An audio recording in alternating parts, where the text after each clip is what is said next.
Hello everyone, welcome to learning verse 24/7। आज हम बात करेंगे इंडियन इकोनॉमी और इंडियन फाइनेंशियल सिस्टम के अंदर मॉड्यूल ए की यूनिट 7 की, जो कि है इकोनॉमिक्स रिफॉर्म्स। इसके अंदर हम देखेंगे कि फिस्कल डेफिसिट क्या होता है, बैलेंस ऑफ पेमेंट्स क्या होते हैं और करंट अकाउंट डेफिसिट। ये तीन टॉपिक भी हम देखेंगे और साथ ही साथ हम ये पूरा चैप्टर कवर करेंगे जिसके अंदर ये 7 टॉपिक्स हैं। इकोनॉमिक रिफॉर्म्स, इकोनॉमिक रिफॉर्म्स का मीनिंग क्या होता है वो देखेंगे। उसके बाद हम देखेंगे ब्रीफ ओवरव्यू कि इकोनॉमिक रिफॉर्म्स को देश में कब लाया गया। फिर देखेंगे ट्रांसफॉर्मेशन कि इकोनॉमिक रिफॉर्म्स आने के बाद क्या क्या ट्रांसफॉर्मेशन हुआ। उसके बाद देखेंगे रियल सेक्टर्स के अंदर क्या क्या इकोनॉमिक रिफॉर्म्स आए, फाइनेंशियल सेक्टर्स के अंदर क्या क्या इकोनॉमिक रिफॉर्म्स लिए गए, और इंटीग्रेशन विद ग्लोबल इकोनॉमी कि इकोनॉमिक रिफॉर्म्स के बाद देश की इकोनॉमी को ग्लोबल इकोनॉमी के साथ इंटीग्रेट हो गई, क्योंकि 1991 में इकोनॉमिक रिफॉर्म्स आने से पहले देश की इकोनॉमी एक क्लोज्ड इकोनॉमी थी। ठीक है, तो जैसे ही हमने एलपीजी लाया, लिबरलाइजेशन, प्राइवेटाइजेशन, ग्लोबलाइजेशन, तो उससे क्या हुआ कि बाहर की कंपनीज इंडिया में निवेश करने लगी और उससे उनका मतलब इंडिया की इकोनॉमी बाहर की इकोनॉमी के साथ जुड़ गई। ठीक है, तो ये देखेंगे और लास्ट में देखेंगे इकोनॉमिक रिफॉर्म्स इन इंडिया कि इकोनॉमिक रिफॉर्म्स की हिस्ट्री क्या रही है और इंडिया के अंदर इकोनॉमिक रिफॉर्म्स लाने का मेन कारण क्या थे। ठीक है, तो वही सब हम इसमें डिस्कस करेंगे।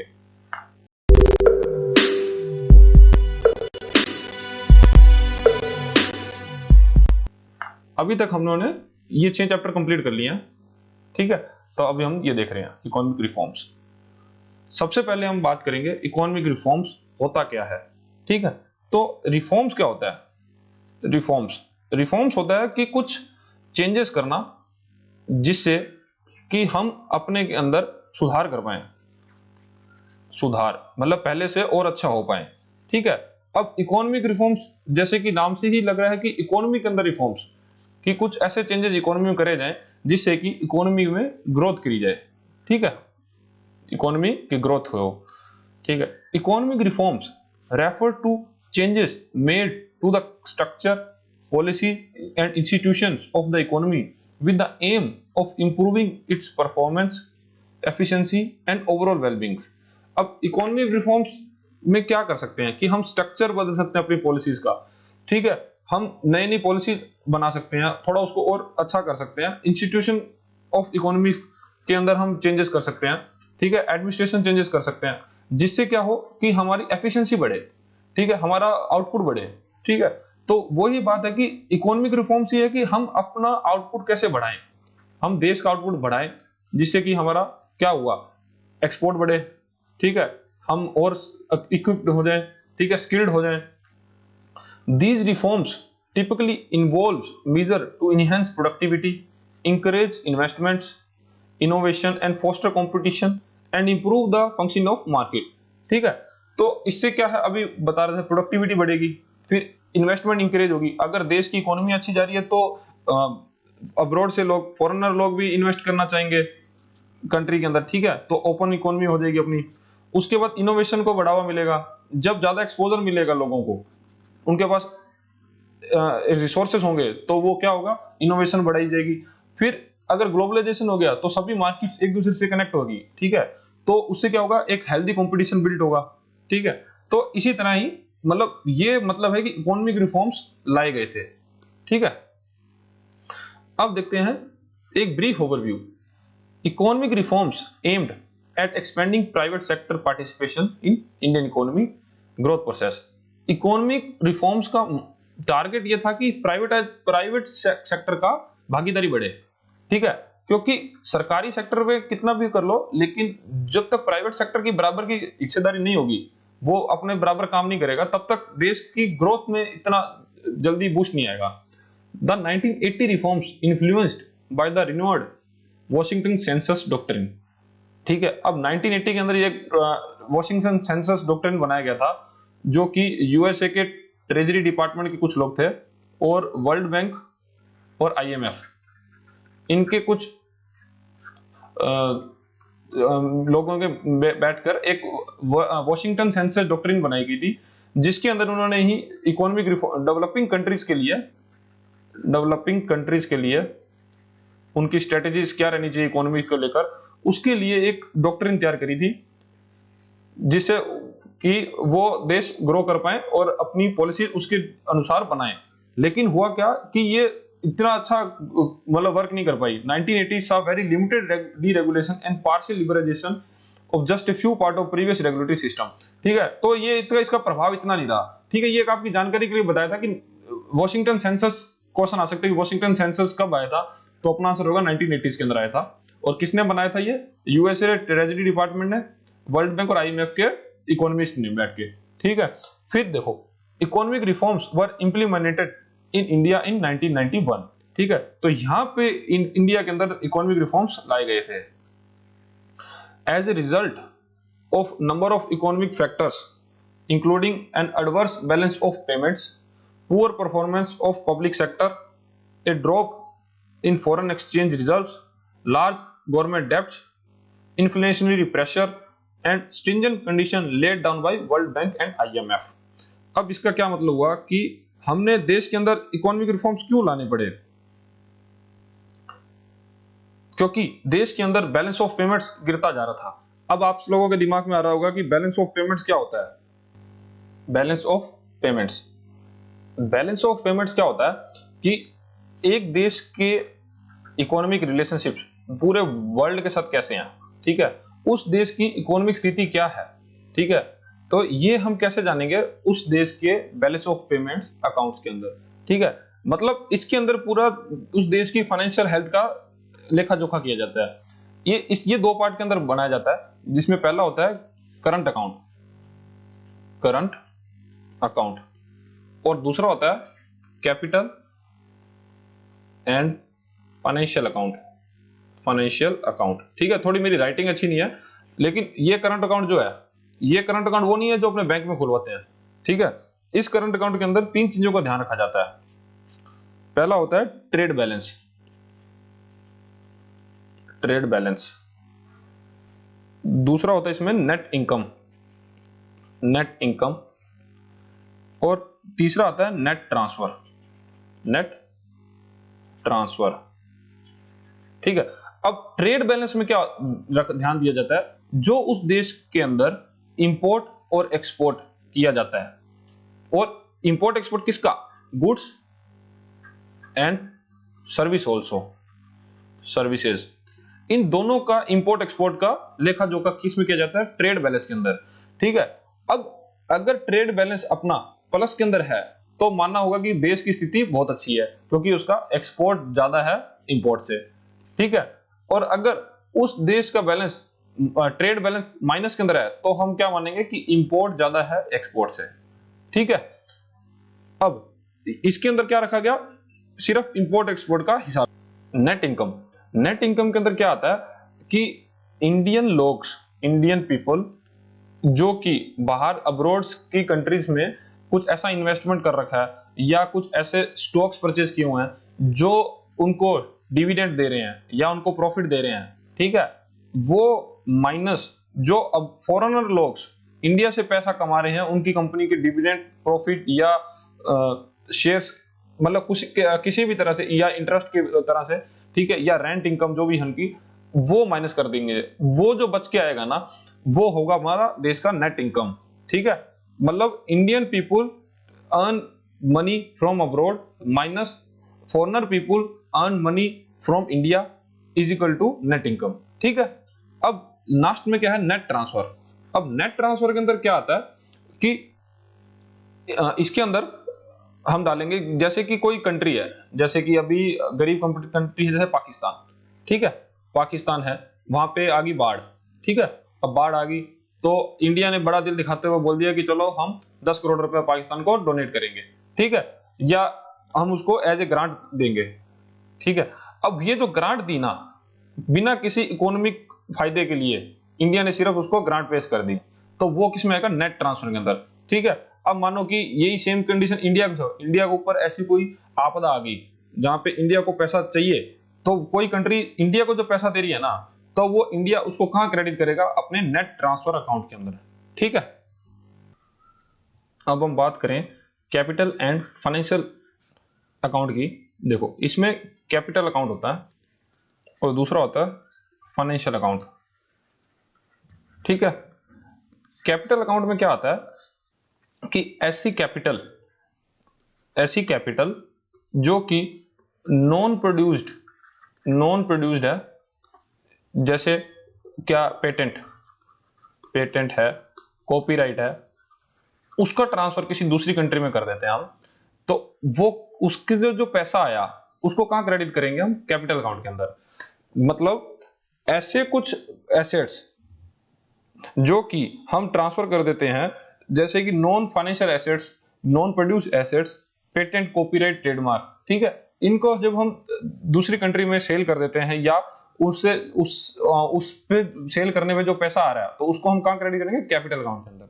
और लास्ट है फाइनेंशियल अकाउंट।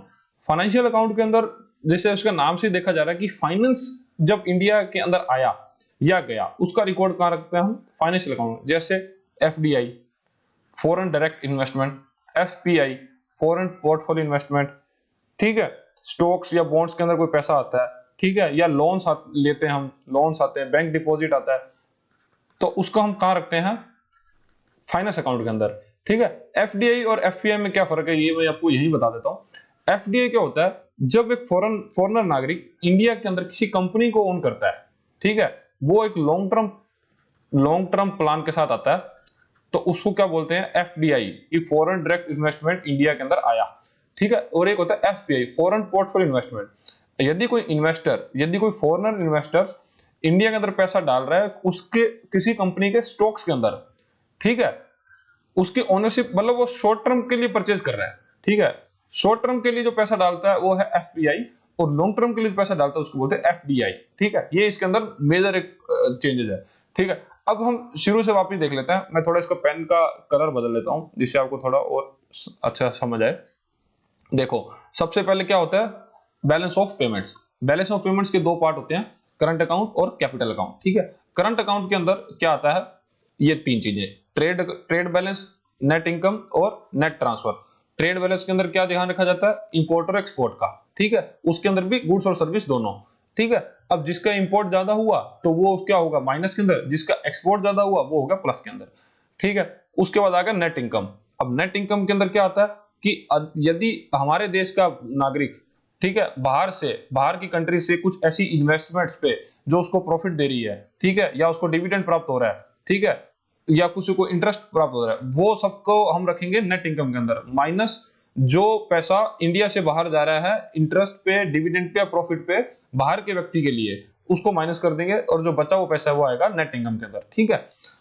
उसके बाद नेट ट्रांसफर के अंदर क्या आता है? यदि कोई देश अपने बिना किसी इकोनॉमिक बेनिफिट्स के लिए बाहर के किसी देश को कोई रेमिटेंस दे देता है या ग्रांट दे देता है, ठीक है, तो उसको कहां रखेंगे? नेट ट्रांसफर के अंदर। नेट ट्रांसफर के अंदर पैसा आएगा भी और जाएगा भी, क्योंकि इंडिया को भी कोई ग्रांट देगा, ऐसा नहीं है कि सिर्फ बाहर की कंट्री को ही अपने इंडिया ही ग्रांट देता है, इंडिया को भी ग्रांट मिलते हैं, ठीक है। तो वो सब कहां आएगा? नेट ट्रांसफर के अंदर। अब हम बात करते हैं इधर कैपिटल एंड फाइनेंशियल की। कैपिटल अकाउंट के अंदर क्या आएगा कि हम यदि अपनी कोई कैपिटल को सेल या परचेज कर रहे हैं, ठीक है, जैसे कि नॉन प्रोड्यूस्ड कैपिटल, ठीक है, तो उसको कहां रखेंगे? कैपिटल अकाउंट के अंदर। और फाइनेंशियल अकाउंट के अंदर क्या है? जो कि इंडिया के अंदर एफडीआई आता है, एफपीआई आता है, लोन्स, बैंक डिपॉजिट, जो भी इंडिया के अंदर प्राप्त हो रहा है उसको हम उसका लेखा जोखा करेंगे फाइनेंस अकाउंट के अंदर, ठीक है। तो आई होप आपको बैलेंस ऑफ पेमेंट समझ आ गया होगा, ठीक है, क्योंकि बैलेंस ऑफ पेमेंट के ही बहुत बार आगे यूज होगा चैप्टर के अंदर, ठीक है। तो ये समझाना थोड़ा मेरे लिए जरूरी था आपको। अब हम कहां पे थे? यहाँ पे including an adverse balance of payments, ठीक है। तो क्यों जरूरी था रिफॉर्म्स लाना? क्योंकि उस time balance of payment adverse था, मतलब बहुत ही बुरी हालात थी बैलेंस ऑफ पेमेंट्स की, ठीक है। फिर the poor performance of public sector की पुअर परफॉर्मेंस थी। पब्लिक सेक्टर जिसमें गवर्नमेंट का स्टेक ज्यादा रहता है, मेजोरिटी के अंदर गवर्नमेंट का स्टेक है, ठीक है, तो उसकी परफॉर्मेंस अच्छी नहीं थी। और दूसरी बात कि देश की जो इकोनॉमी थी वो क्लोज्ड इकोनॉमी थी, ठीक है। और प्राइवेटाइजेशन बिल्कुल नहीं हुआ था, लेकिन प्राइवेट लोगों का कोई हाथ ही नहीं था देश के अंदर, सारी पावर सरकार अपने पास रख के बैठी थी, ठीक है। A drop in foreign exchange reserve.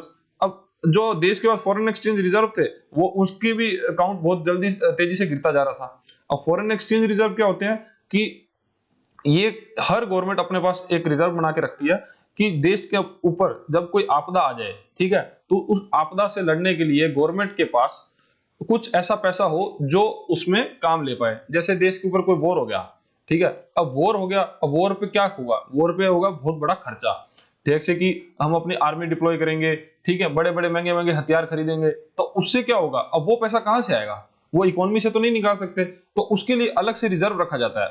मतलब वॉर, मैंने एग्जांपल दिया ऐसे कि देश के ऊपर कोई भी ऐसी संकट आई तब हमको फॉरेन एक्सचेंज रिजर्व रखने पड़ते हैं, क्योंकि हम अपनी देश की करेंसी को ऐसे मतलब बहा नहीं सकते बाहर फॉरेन मार्केट्स के अंदर, जिससे क्या होगा, हमारी करेंसी की वैल्यू बहुत ज्यादा गिर जाएगी, ठीक है, डेप्रिशिएट हो जाएगी। इसीलिए हम फॉरेन एक्सचेंज रिजर्व रखते हैं।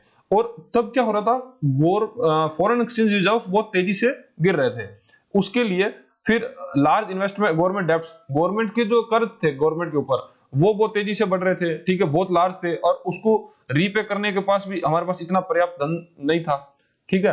फिर क्या था, एक मिनट, सब मैं साफ ही कर देता हूं।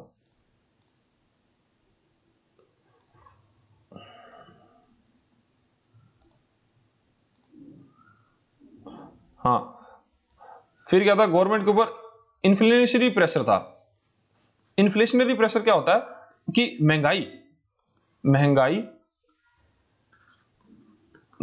बहुत तेजी से बढ़ रही थी, और ये डबल डिजिट तक महंगाई जा रही थी, ठीक है। जैसे आज भी आप देखें तो 6 to 7% तक इन्फ्लेशन रहती है, तब डबल डिजिट में जा रही थी, ठीक है। इसीलिए इन्फ्लेशनरी प्रेशर भी गवर्नमेंट के ऊपर था।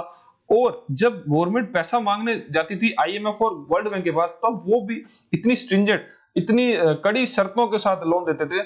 इसी ही कारण हमको इकोनॉमिक रिफॉर्म्स को देश के अंदर इंप्लीमेंट करना पड़ा 1991 के अंदर, ठीक है। ये सब कारण थे जब इंडिया में इकोनॉमिक रिफॉर्म गवर्नमेंट को लाने पड़े, क्योंकि एडवर्स बैलेंस ऑफ पेमेंट, ये देखो एडवर्स बैलेंस ऑफ पेमेंट था, poor performance in public sector था, फॉरेन एक्सचेंज ड्रॉप हो रहे थे, लार्ज गवर्नमेंट डेब्ट था, इन्फ्लेशनरी प्रेशर था, ठीक है, और स्ट्रिंजेंट कंडीशन थी वर्ल्ड बैंक और आईएमएफ की, ठीक है। इसीलिए देश को अपनी क्लोज्ड इकोनॉमी को ओपन करना पड़ा था, ठीक है। अब देखो ये जो बातें मैंने बोली, ये क्या है, ये चार्ट, इसके द्वारा आपको समझ आएगा। देखो इकोनॉमिक रिफॉर्म, ये है meaning need of economic reform, क्या नीड थी। देखो मीनिंग क्या होता है, सबसे पहले अभी तक जितना मैंने पढ़ाया ना, वो एक चार्ट के अंदर आपको सब समझ आएगा। देखो set of policies, rules and regulation to achieve economic growth, ठीक है। अब मैंने बताया था कि रिफॉर्म्स का मतलब क्या होता है, चेंजेस फॉर गुड, ठीक है। तो ग्रोथ करने के लिए अपनी पॉलिसीज और रूल्स को थोड़ा सा और अच्छा करना और बेहतरीन करना, ठीक है। अब इसकी नीड क्यों पड़ी, नीड पड़ी इसलिए कि poor performance of public sectors, adverse balance of payments, fall in foreign exchange reserves, foreign exchange reserve गिरे थे, ह्यूज डेब्ट ऑन गवर्नमेंट, इन्फ्लेशनरी प्रेशर था, और term and condition of world bank और आईएमएफ की इतनी मतलब सख्त टर्म कंडीशन थी, इसीलिए गवर्नमेंट को इकोनॉमिक रिफॉर्म्स लाने पड़े, ठीक है। अब इकोनॉमिक रिफॉर्म पॉलिसी में क्या क्या किया, हमने क्या किया, ये हम आगे बढ़ने वाले हैं। स्टेबलाइजेशन मेजर्स लिए गए, ठीक है, और स्ट्रक्चरल रिफॉर्म्स मेजर्स भी लिए गए। अब स्टेबलाइजेशन मेजर्स क्या होते हैं, correcting adverse balance of payment. अब बैलेंस ऑफ पेमेंट्स को थोड़ा सही किया गया, ठीक है। वो कैसे कर सकते हैं, हम अपने एक्सपोर्ट्स को बढ़ा सकते हैं, ठीक है, जिससे क्या होगा, जिससे होगा ये कि हम अपने करंट अकाउंट के अंदर ट्रेड बैलेंस को थोड़ा सुधार पाएंगे, ठीक है। तो क्या हुआ, correcting adverse balance of payment, export बढ़ा सकते हैं। फिर हम अपने नागरिकों को थोड़ा और जागरूक कर सकते हैं कि वो बाहर से पैसा लेके इंडिया में आए, ठीक है। तो वो भी एक अच्छा जरिया है कि अपना बैलेंस ऑफ पेमेंट्स को सुधारें। और टैकलिंग विद इन्फ्लेशन, अब महंगाई बढ़ रही है, गवर्नमेंट महंगाई को मतलब टैकल करने के लिए कुछ ऐसे प्रयास करें, ठीक है। तो जिससे क्या होगा, हमारी इकोनॉमी थोड़ी अच्छी होगी और बूस्ट हो जाएगी उससे, ठीक है। तो ये दो स्टेबलाइजेशन मेजर किए गए। फिर देखो स्ट्रक्चरल रिफॉर्म्स क्या किए गए, एफिशिएंसी बढ़ाई गई, ठीक है, लोगों को और स्किल किया गया, और हमारे प्रोडक्शन को एफिशिएंसी बढ़ाएगी, ठीक है। मैन्युफैक्चरिंग, मतलब जितने आज मैन्युफैक्चर कर रहे थे, तो उसके लिए और पॉलिसी अच्छी बनाई गई, जिससे कि और मैन्युफैक्चरिंग को बढ़ावा मिल पाए। फिर रिमूविंग ट्रेड रिस्ट्रिक्शन, ये मेन काम किया गया 1991 के अंदर, ट्रेड रिस्ट्रिक्शन को रिमूव किया गया। पहले क्या होता था कि इतना इजी नहीं था कि फॉरेन कंट्री आके इंडिया के अंदर अपना काम शुरू कर पाए, कोई ऐसी कंपनी नहीं थी जो इंडिया में इतनी आसानी से उनको मतलब परमिशन मिल जाए कि इंडिया में काम करने के लिए।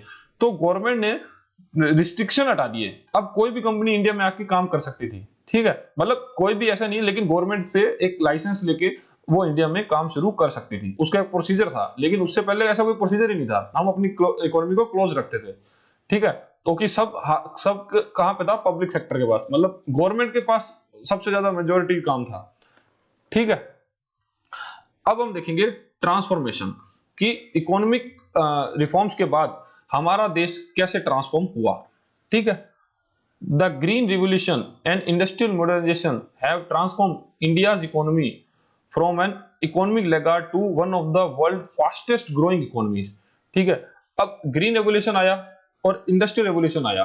ठीक है, इससे क्या हुआ कि इंडिया की इकोनॉमी ट्रांसफॉर्म होगी, वो एक मतलब एक इतने पीछे से निकल कर और वर्ल्ड फास्टेस्ट ग्रोइंग इकोनॉमी बन गई। अब बहुत तेजी से इंडियन इकोनॉमी ग्रो कर रही थी, क्योंकि हमने आपको बताया ना कि ये हमने मतलब एलपीजी जब लेके आए, ठीक है, तब हम बाहर की कंपनी आ रही हैं, तो वो वहां से एक्सपोजर मिलके हम क्या हो रहे हैं, हम ट्रांसफॉर्म हो रहे हैं, हम मॉडर्न इंडस्ट्री के अंदर मॉडर्नाइजेशन आ रहा है। अब हाथों की वजह से मशीनों से काम हो रहा है। ठीक है, जिससे क्या हो रहा है, हमारा आउटपुट बढ़ रहा है। तो इससे क्या हुआ कि जब देश के आउटपुट बढ़ेगा ना, तब देश अपने आप ग्रो करेगा, वो एक फास्टेस्ट ग्रोइंग इकोनॉमी अपना आप बन गया। ठीक है, अब आगे, the term new economic reforms refer to the new liberal policies put in place by the Indian government in 1991। फिर एक आपको अभी बताया कि 1991 के अंदर भारत सरकार के द्वारा ये इकोनॉमिक रिफॉर्म्स लाए गए। The main pillar of the changes were known as LPG, liberalization, globalization and privatization। ठीक है, ये जो तीन शब्द है ना, ये है पूरा हमारा इकोनॉमिक रिफॉर्म्स। ठीक है, the reforms intended to accomplish high economic growth, lowering inflation, minimize the current account deficit, address the balance of payment issue। अब ये चीजें आपको समझ आ रही होंगी कि भी क्या किस लिए लाए गए, कि हाई इकोनॉमिक ग्रोथ के लिए, इन्फ्लेशन को लोअर करने के लिए, minimise the current account deficit, current account deficit को मिनिमाइज करना। अब ये करंट अकाउंट डेफिसिट क्या था, ये करंट अकाउंट डेफिसिट था, ये करंट अकाउंट। ठीक है, इस करंट अकाउंट में क्या डाल देते हैं हम, इंपोर्ट और एक्सपोर्ट। अब डेफिसिट कैसे होता है, जब हमारा इंपोर्ट ज्यादा है एक्सपोर्ट से। ठीक है, तो करंट अकाउंट डेफिसिट, ये हमारा करंट अकाउंट डेफिसिट बोला जाता है। ठीक है, तो यही वो बोल रहा है कि करंट अकाउंट डेफिसिट को मिनिमाइज करना। ठीक है, हम हमारे एक्सपोर्ट बढ़ाएं। Address the balance of payment issue, balance of payment issue को एड्रेस करना कि वहां पे उसमें उसको थोड़ा सुधारा जाए। Policy changes were made in the area of technology advancement, industrial licensing, abolition of restriction on private sector, foreign investment and foreign trade. ठीक है, तो ये सब काम किया गया एलपीजी के अंदर। ठीक है, attracting significant foreign direct investment was one of the key goals of 1991 economic reforms process. ठीक है, अब जब देश की इकोनॉमी को खोला गया ना, तब फॉरेनर इन्वेस्टमेंट इंडिया के अंदर आनी शुरू हुई, जैसे एफडीआई बोलते हैं, एफडीआई और एफपीआई। वो जब इंडिया के अंदर आई, तब इंडिया की ग्रोथ थोड़ी तेजी से हुई। वही कह रहा है कि ये 1991 के रिफॉर्म्स के बाद जब बाहर के इन्वेस्टर्स को भी एक कॉन्फिडेंस आया कि अब इंडिया ने प्राइवेटाइजेशन लेके आया। ठीक है, अब प्राइवेट हाथों के अंदर थोड़ा मतलब प्राइवेट हाथों के हाथ में मार्केट है। ठीक है, तो जब इन्वेस्टर्स को दिखता है कि प्राइवेट लोगों के हाथ में मार्केट है, तब वो इन्वेस्टमेंट और तेजी से करने लगे। ठीक है, India economic transformation reduce poverty, India की इकोनॉमिक ट्रांसफॉर्मेशन क्या हुआ, गरीबी उन्मूलन हुआ, गरीबी कम हुई through out all socio economic categories. ठीक है, enhanced capacity in agriculture and industrial output. अब हमारा क्या हुआ, कैपेसिटी बढ़ गई एग्रीकल्चर और इंडस्ट्रियल आउटपुट की। ठीक है, अब इनोवेशन होने लगी एग्रीकल्चर सेक्टर के अंदर भी। ठीक है, इंडस्ट्रियल के अंदर इनोवेशन होने लगी, मशीनीकरण हो गया। ठीक है, जिससे क्या हमारा आउटपुट बढ़ा। It also improved the socio economic index and level of living among common people. ठीक है, अब लेवल ऑफ लिविंग भी मतलब सोशियो इकोनॉमिक ग्रोथ भी होने लगी इंडिया की। ठीक है, अब बात करेंगे रियल सेक्टर की। तो सबसे पहले देखेंगे रियल सेक्टर्स क्या होता है। Real sector in economics, the real sector refer to the part of an economy that deals with production and consumption of goods and services. ऐसे सेक्टर्स जो प्रोडक्शन और कंजम्पशन इस पे ये चलाते हैं, उसको बोलते हैं हम real sectors. It presents the tangible and physical aspects of economic activity involving the production, distribution, utilization of real resources such as labor, capital, land, natural resources। तो ये सब क्या है हमारे रियल सेक्टर्स। ऐसे सेक्टर्स जो वो टेंजिबल भी हो सकते हैं, मतलब जिनको छुआ भी जा सकता है, और नॉन टेंजिबल भी हो सकते हैं, जिनको छुआ नहीं जा सकता लेकिन वो सेक्टर एग्जिस्ट करते हैं। जैसे मेन बात है कि जो सेक्टर्स प्रोडक्शन और कंजम्पशन, इसके लिए काम करते हैं, उसको ही हम क्या बोलते हैं, रियल सेक्टर्स। अब वो डिस्ट्रीब्यूशन भी हो जाता है, यूटिलाइजेशन ऑफ रिसोर्सेस, जैसे लेबर का यूटिलाइजेशन अच्छे से हो, वो भी क्या है, एक रियल सेक्टर है, कैपिटल, लैंड, नेचुरल रिसोर्सेज, ठीक है। तो अब क्या बोलना चाह रही है, the economic changes introduced in India in 1991 were the result of the sewer economic crisis caused by rising external डेब्ट, ठीक है, बारी अपना कर्ज बढ़ रहा था, इसके लिए इकोनॉमिक रिफॉर्म्स लाए गए, ठीक है, ये सभी हमको पता है।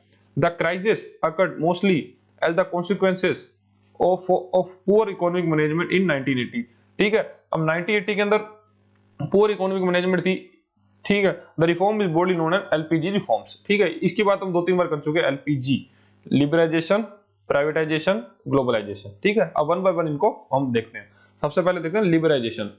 अब लिबरलाइजेशन क्या होता है, मतलब लिबरल का मतलब क्या होता है, लिबरल का मतलब होता है क्या, छूट देना, छूट या आजादी, हर काम की आजादी हो उसको, ठीक है। अब इसमें देखो लिबरलाइजेशन, अब छूट देने से क्या मतलब है कि हम अब जो सेक्टर्स, जैसे पहले क्या होता था, सब पावर किसके पास होती थी, गवर्नमेंट के पास, ठीक है, प्राइवेट सेक्टर वाले के पास कोई पावर नहीं, सारी मोनोपोली होती थी गवर्नमेंट की, ठीक है। अब इस मोनोपोली को तोड़ते हुए, खत्म करते हुए ही, इसी मोनोपोली को तोड़ना ही क्या है, लिबरलाइजेशन, कि अब प्राइवेट सेक्टर के हाथ में पूरी पावर है, वो चाहे जो बिजनेस करना चाहे वो कर सकते हैं, ठीक है। अब बहुत कम सेक्टर्स हैं जिसकी मोनोपोली है गवर्नमेंट के पास, बाकी सब सेक्टर्स गवर्नमेंट ने प्राइवेट हाथों में दे दिए। जैसे अब कौन से सेक्टर्स हैं जो कि गवर्नमेंट की उसमें अभी भी मोनोपोली है, जैसे कि रेलवेज, ठीक है, हालांकि रेलवेज का प्राइवेटाइजेशन हो रहा है लेकिन उसमें भी गवर्नमेंट के पास सब हाथ है, ठीक है। अभी और क्या है, अपना इलेक्ट्रिसिटी, गवर्नमेंट, अब इलेक्ट्रिसिटी भी थोड़ा प्राइवेट हाथों में है लेकिन ज्यादातर शेयर किसके पास है, गवर्नमेंट के पास में, ठीक है, क्योंकि जितने भी पावर प्लांट हैं ये सब क्या है, गवर्नमेंट के पास में है, ठीक है। कोल, ये भी गवर्नमेंट अभी बना रही, मतलब देखती है। तो अब देखते हैं liberalisation. Liberalisation was convinced with the idea that regulations imposed on trade agreement must be liberalised relaxed, ठीक है। अब जो भी ट्रेड पे पहले रेगुलेशन थे गवर्नमेंट के, उसको क्या किया गया, रिलैक्स किया गया, ठीक है। अब कोई फॉरेन कंपनी का आदमी इंडिया में इन्वेस्ट कर सकता था, ठीक है, पहले ऐसा नहीं था, 1991 से पहले ये करना बहुत मुश्किल था, ठीक है। तो उसको मतलब थोड़े कानून को रिलैक्स किया गया in favour for trade to thrive, ठीक है, कि ट्रेड अब बढ़ पाए। It enables the opening of economic frontier for international investors, multinational, ठीक है। अब इसने क्या किया कि इंटरनेशनल इन्वेस्टर्स के लिए एक दरवाजा खोल दिया इंडिया का, कि अब बाहर के लोग इंडिया में आकर पैसा निवेश कर पाते थे, ठीक है। अब इससे होता क्या था कि इंडिया को ज्यादा पैसा मिला और इंडिया उस पैसे का यूटिलाइज करके अपने देश को ग्रो कर पाएगा। अब देश ग्रो करेगा तो क्या होगा, लेबर के पास ज्यादा पैसा रहेगा तो क्या होगा, लिविंग स्टैंडर्ड बढ़ेगा, ठीक है। तो ये सब से क्या होगा, इकोनॉमिक ग्रोथ होगी। Several reforms enforced by liberalization including enhanced production capacity। अब liberalization क्या हुआ कि प्रोडक्शन कैपेसिटी बढ़ी, abolition of government industry licensing, अभी आपको पता है कि गवर्नमेंट की मोनोपोली कम होने लगी, ठीक है, and the liberty of import goods, और इंपोर्ट गुड्स को इंपोर्ट करने की लिबर्टी उनको मिली, छूट मिली। क्योंकि पहले क्या होता था कि हम मतलब अपने ही कंजम्पशन से काम चला लेंगे, हम अपना ही, लेकिन इंपोर्ट नहीं करेंगे, क्योंकि अब इसका कारण क्या था, गवर्नमेंट इसको क्यों रोक के रखती थी। इंपोर्ट से क्या होता था कि हमको अगर मान लो यूएसए से कुछ सामान परचेज करना है तो यूएसए पेमेंट किस में लेगा, डॉलर में, ठीक है। अब इंडियन रुपीस तो वो एक्सेप्ट नहीं करेगा, तो हम पहले क्या करेंगे, रुपीस को कन्वर्ट करेंगे डॉलर में, ठीक है। अब इससे क्या होगा कि रुपीस जो है वो अपना फॉरेक्स मार्केट के अंदर बेचना पड़ेगा। अब जितना ज्यादा रुपीस हमने बेचेंगे तो हमारे रुपीस की वैल्यू क्या आ जाएगी, डाउन। क्यों, क्योंकि रुपीस की सप्लाई फॉरेक्स मार्केट के अंदर बढ़ गई, क्योंकि डिमांड वर्सेस सप्लाई है ना। अब डिमांड रुपीस की कम है लेकिन सप्लाई बहुत ज्यादा है, तो उसका रेट क्या हो जाएगा, कम, ठीक है। और वैसे ही अब डॉलर इतना कीमती क्यों है, देखो यहां समझाता हूं, ये डॉलर इतना महंगा क्यों है, क्योंकि अभी भी बहुत सारा इंटरनेशनल ट्रेड डॉलर के अंदर होता है, ठीक है। डॉलर के अंदर होगा तो क्या है, फॉरेक्स मार्केट के अंदर डॉलर की डिमांड क्या है, बहुत ज्यादा।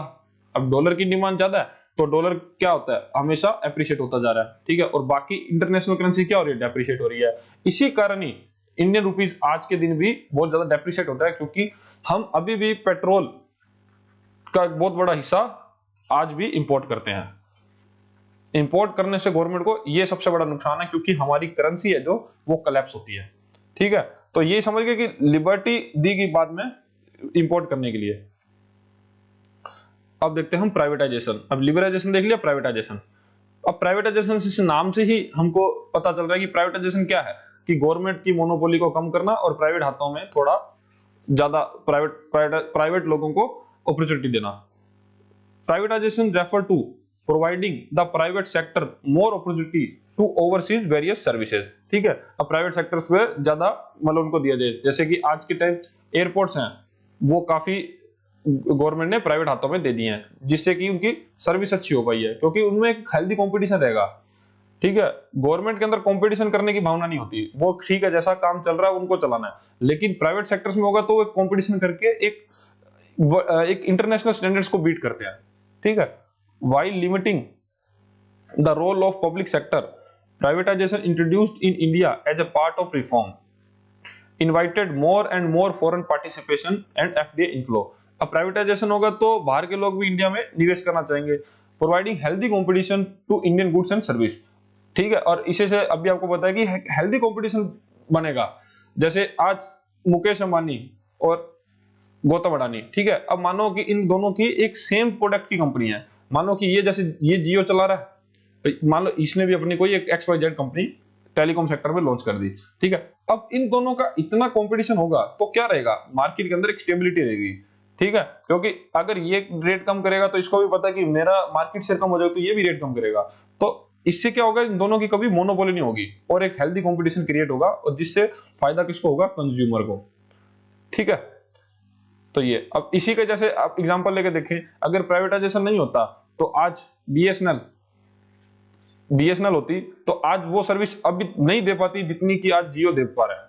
ठीक है, तो ये एक बहुत अच्छा एग्जांपल है, क्योंकि गवर्नमेंट इतना इनोवेटिव नहीं सोच पाती जितना कि प्राइवेट सेक्टर वाले इसको सोच पाएंगे। ठीक है, तो अब देखते हैं globalisation. Globalisation is the context of economic reforms refer to the integration of Indian economy with global economy। अब ग्लोबलाइजेशन क्या है कि इंडियन इकोनॉमी डिपेंड करती है पूरे वर्ल्ड की इकोनॉमी पे, और वर्ल्ड की इकोनॉमी डिपेंड करती है इंडियन इकोनॉमी में।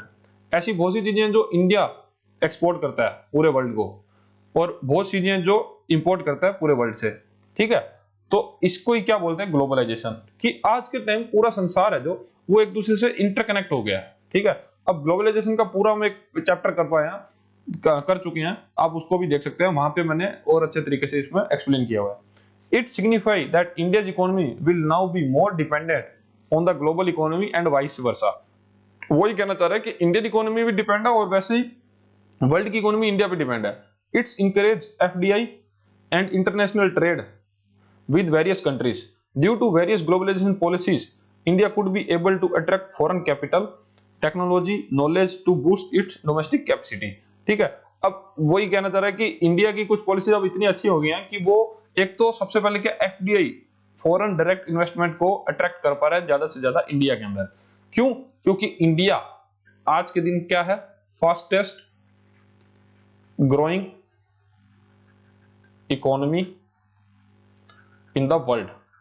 ठीक है, अब इंडिया के फास्टेस्ट ग्रोइंग इकोनॉमी।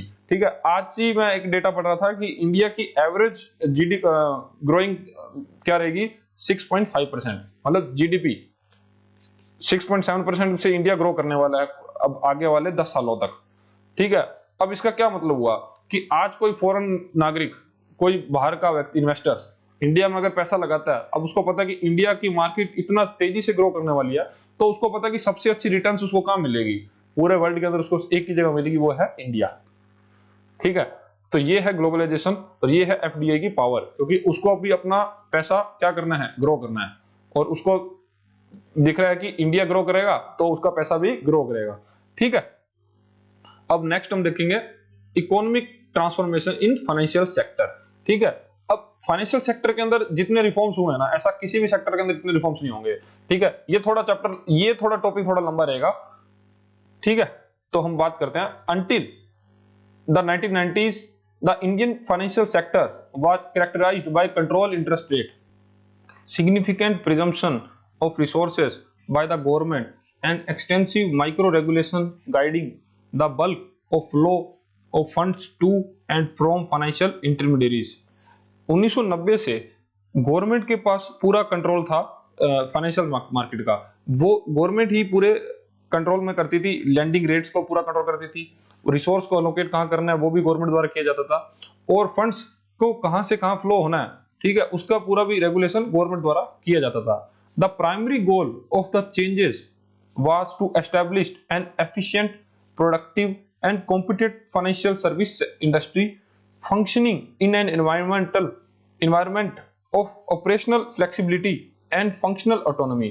अब इसका प्राइमरी गोल क्या था रिफॉर्म्स लाने का, कि एक एफिशिएंट, प्रोडक्टिव और कॉम्पिटिटिव फाइनेंशियल सर्विस इंडस्ट्री बनाई जाए।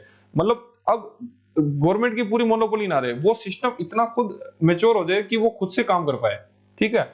The subsequent subsection provide information about financial sector reforms undertaken in India। तो मतलब क्या है कि एक फाइनेंशियल सेक्टर रिफॉर्म्स लाना उस टाइम बहुत जरूरी हो गया था, ठीक है। अब हम देखते हैं banking reforms. Banking sector reforms has aimed at making the Indian financial sector efficient, competitive and stable। Banking sector reform जरूरी थे क्योंकि इंडियन फाइनेंशियल सेक्टर को एक एफिशिएंट, कॉम्पिटिटिव और स्टेबल बनाना था। To enhance the overall performance of the banking sector, the government formed numerous committee and followed the recommendation. The name is few।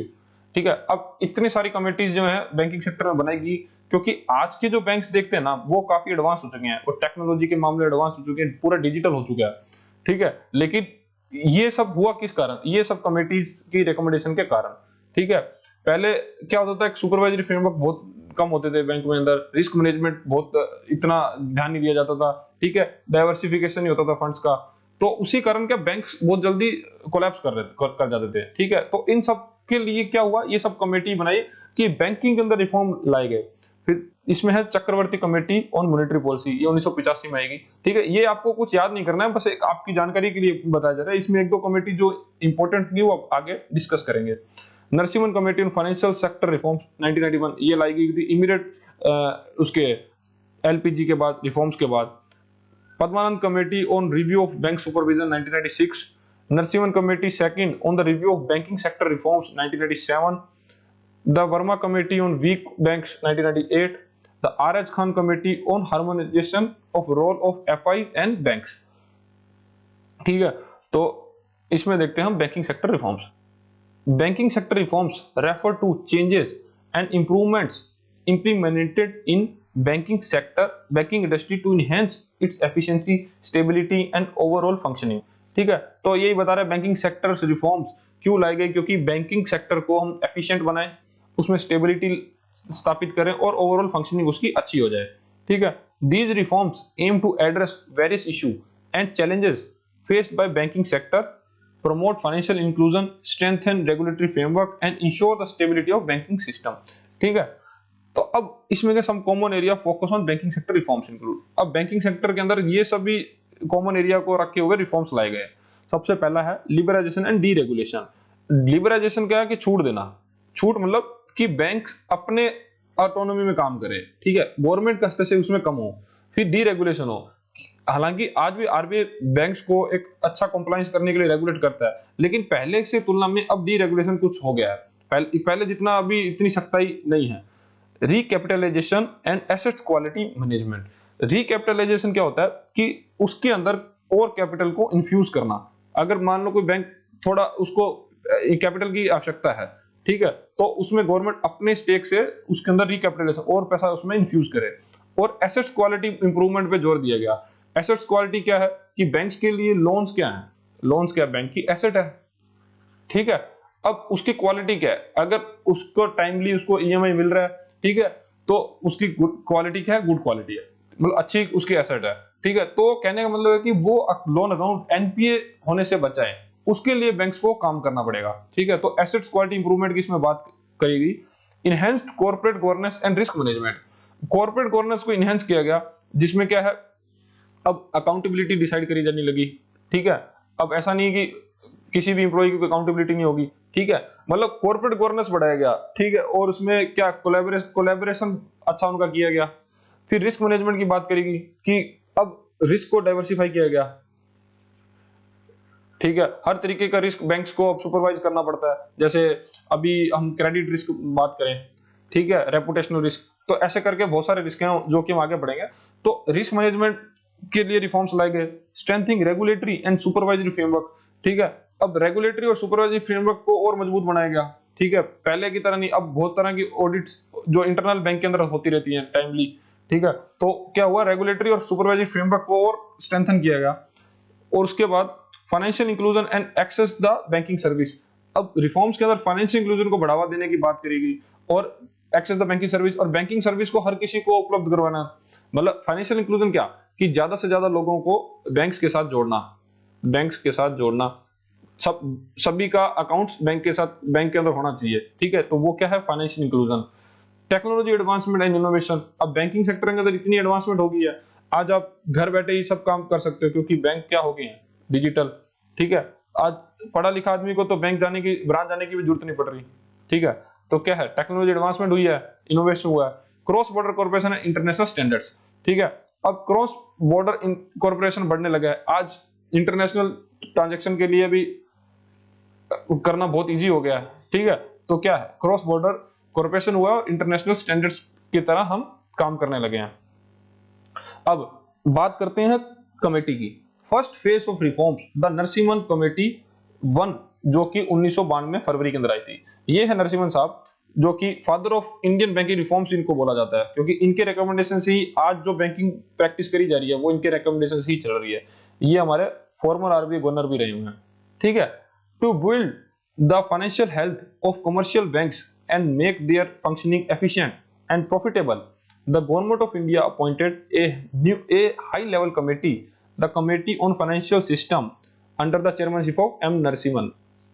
अब banking sector को एक प्रॉफिटेबल तरीके से चलाना, उसके लिए गवर्नमेंट ने एक कमेटी बनाई जिसका नाम था the committee on financial system, जिसके हेड थे M Narasimham. Based on the committee recommendation, the RBI in February 1992 issued new guidelines on income recognition, assets classification and provision requirement. The new standards put in banking sector attention to credit risk and recovery management. ठीक है, तो इसमें क्या main attention दी थी, credit risk जो आपके पहले भी बताया, और रिकवरी मैनेजमेंट की, जो पैसा हम दे रहे हैं वो ऐसा तो नहीं कि वापस नहीं आ रहा, तो एनपीए तो नहीं हो रहा, वो बैंक की बैड डेब्ट तो नहीं बनती जा रही, ठीक है, तो इसके लिए ये कमेटी ने उस पर बहुत फोकस दिया, ठीक है।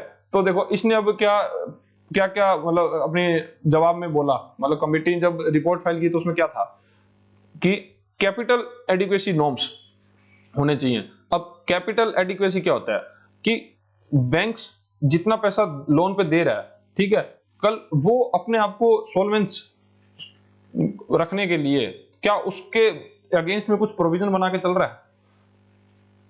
मतलब बैंक मानो 100 करोड़ का लोन दे रहा है किसी को, अब बैंक के पास 1000 करोड़ था, उसमें 100 करोड़ का लोन तो उसने सिर्फ एक पार्टी को दे दिया, अगर वो बंदा डूब गया तो क्या बैंक अपना काम थोड़ी बंद कर देगा, तो बैंक को क्या करना पड़ेगा, इसके कुछ परसेंटेज के अंदर अपने पास प्रोविजन में पैसा कैश में रखना पड़ेगा कि बैंक का काम कभी रुके ना।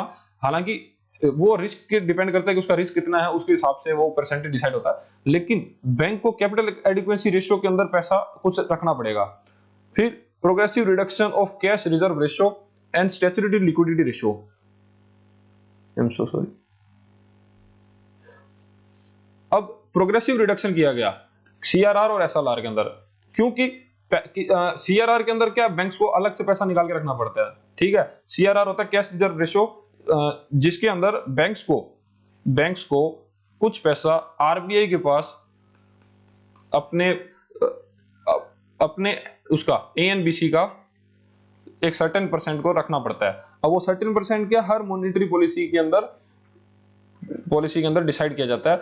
अब जैसे कि अभी शायद 4% चल रहा है, ठीक है, तो उसको अपने एएनबीसी का 4% आरबीआई के पास रखना पड़ेगा।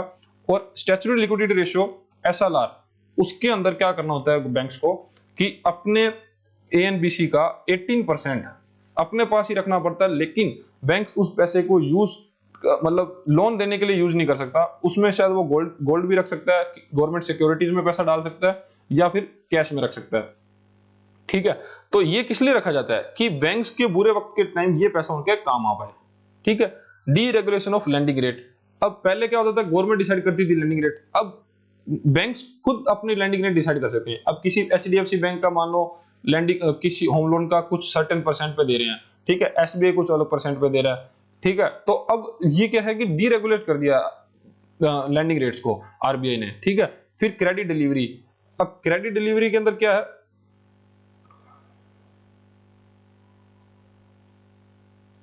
क्रेडिट डिलीवरी के अंदर देखा जाता है कि बैंक्स उसको कैसे अपना लोन प्रोवाइड करवा रहे हैं। ठीक है, मतलब किस तरह से और कितने टाइम के अंदर। ठीक है, तो उस पर काफी जोर दिया गया। फिर डेब्ट रिकवरी ट्रिब्यूनल बनाया गया, DRT.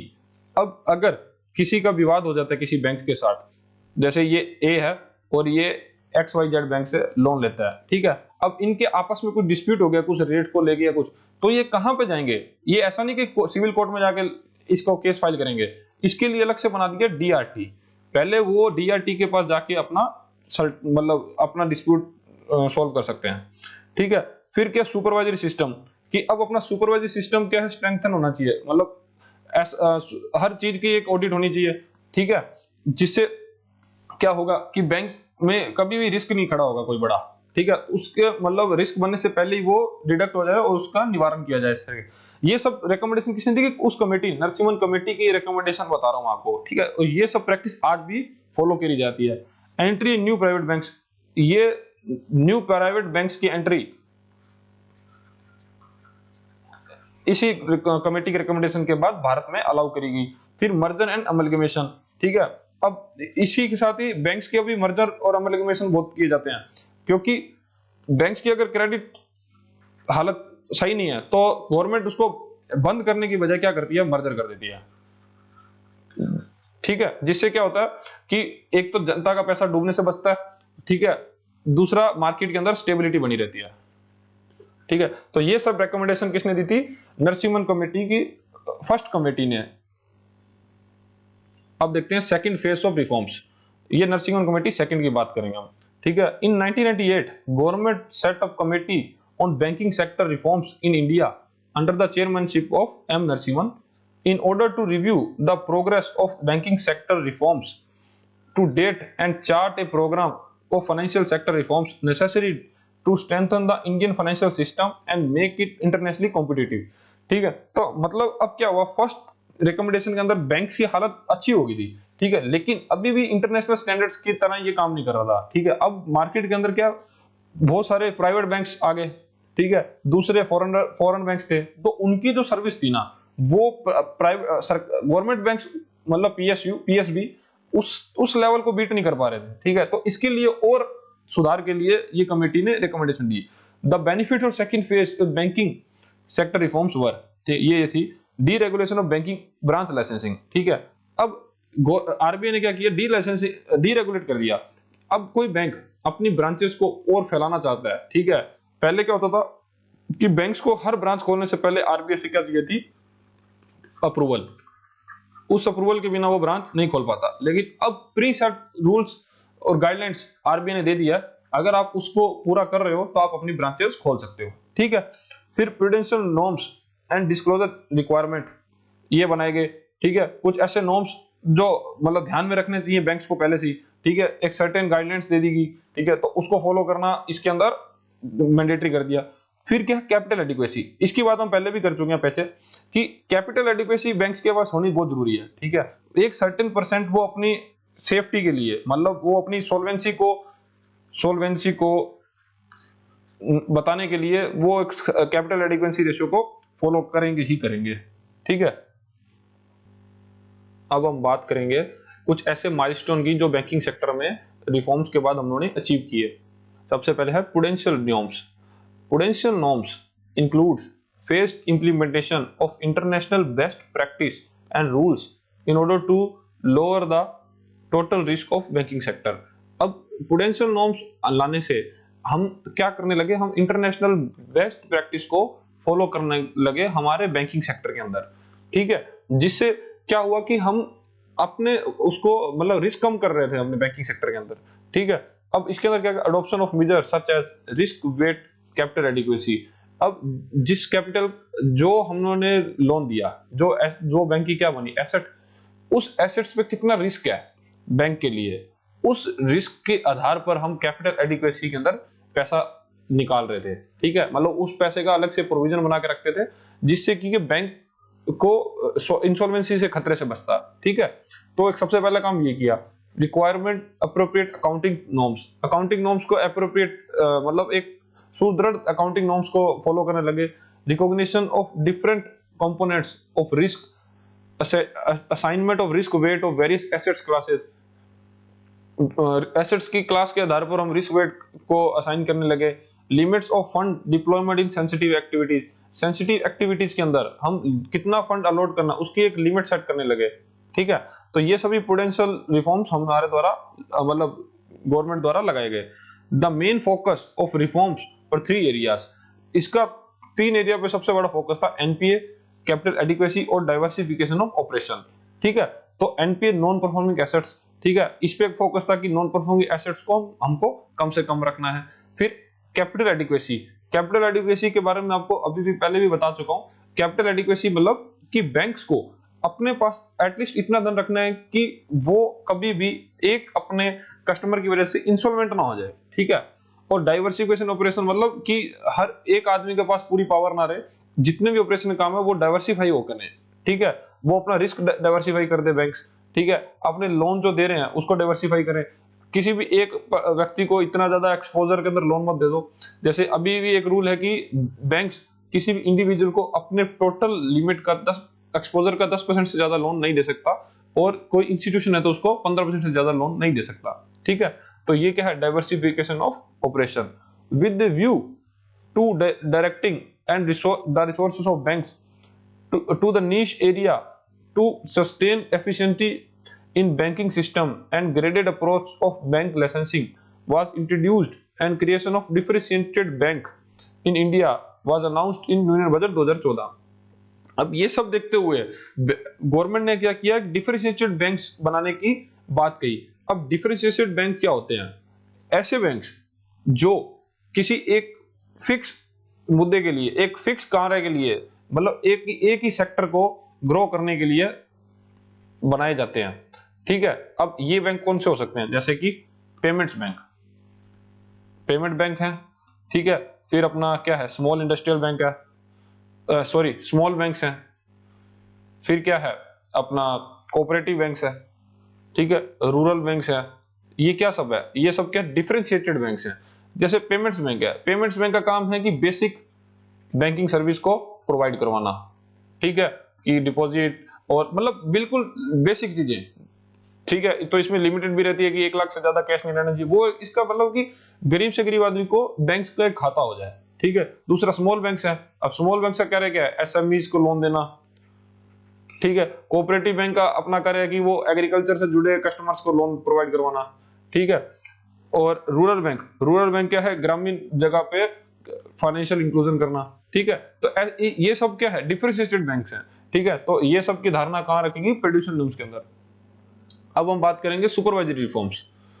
Establishment of the board of financial supervision as the apex supervision authority for commercial banks, FI and non banking financial companies, ठीक है। तो इसके अंदर क्या, बोर्ड ऑफ फाइनेंशियल सुपरविजन एक अलग से बनाया गया सभी बैंक के ऊपर, जो कि सभी बैंक्स के एक सुपरवाइजरी अथॉरिटी थी कमर्शियल बैंक्स के लिए, फाइनेंशियल इंस्टीट्यूशंस के लिए, नॉन बैंक फाइनेंशियल एनबीएफसीज के लिए, ठीक है। तो वो क्या काम करती थी, इन बैंक को सुपरवाइज करती थी। इंप्लीमेंटेशन ऑफ कैमल्स क्या होता है, एक रेटिंग है जो सभी एफआई, फाइनेंशियल इंस्टीट्यूशंस और बैंक्स को दी जाती है, ठीक है। तो कैमल्स की फुल फॉर्म क्या है, सी से कैपिटल एडिक्वेसी उसके पास होनी चाहिए, एसेट्स की क्वालिटी उसकी क्या है, ठीक है। एम से मैनेजमेंट उसका कैसा है, ई से अर्निंग उसकी कितनी, और एल से लिक्विडिटी कितनी रखते हो। सुपरवाइजरी रेटिंग सिस्टम है the transition of risk based supervision, consolidated supervision by financial conglomerates, ठीक है। तो फाइनेंशियल कॉन्ग्लोमरेट्स को मतलब बैंक्स और एफआईज को ये रेटिंग कौन सी है, कैमल्स, ठीक है। तो जिस बैंक की कैमल्स रेटिंग अच्छी हुई तो वो बैंक क्या हुआ, थोड़ा ज्यादा अच्छा हुआ उनसे, ठीक है। Recasting of the role of statutory auditor, increase internal control through strengthening internal audit. ठीक है, तो क्या सुपरवाइजरी में क्या इंटरनल ऑडिट को बढ़ावा दिया गया। इंटरनल ऑडिट होने से क्या है कि जो साल के लास्ट के अंदर स्टैट्यूटरी ऑडिट होगी तो वो एक टाइम के अंदर कितना देख लेगा, मतलब बैंक से सभी चीजें तो इम्पॉसिबल नहीं है उसके लिए, तो वो क्या करेगा, इंटरनल ऑडिटर की रिपोर्ट देखेगा। ठीक है, तो उसके बेस पे वो जज करेगा कि वो बैंक्स के अंदर सब ठीक है या क्या उसमें कुछ और भी इंटरनल ऑडिट करने की जरूरत है। ठीक है, फिर देखते कंपटीशन रिफॉर्म्स, ये सब भी हम क्या देख रहे हैं, फाइनेंशियल सेक्टर्स के अंदर जितने भी रिफॉर्म्स हैं वो सबको वन बाय वन देखते जा रहे हैं। ठीक है, तो prior to reforms banks in India were uncompetitive and inefficient.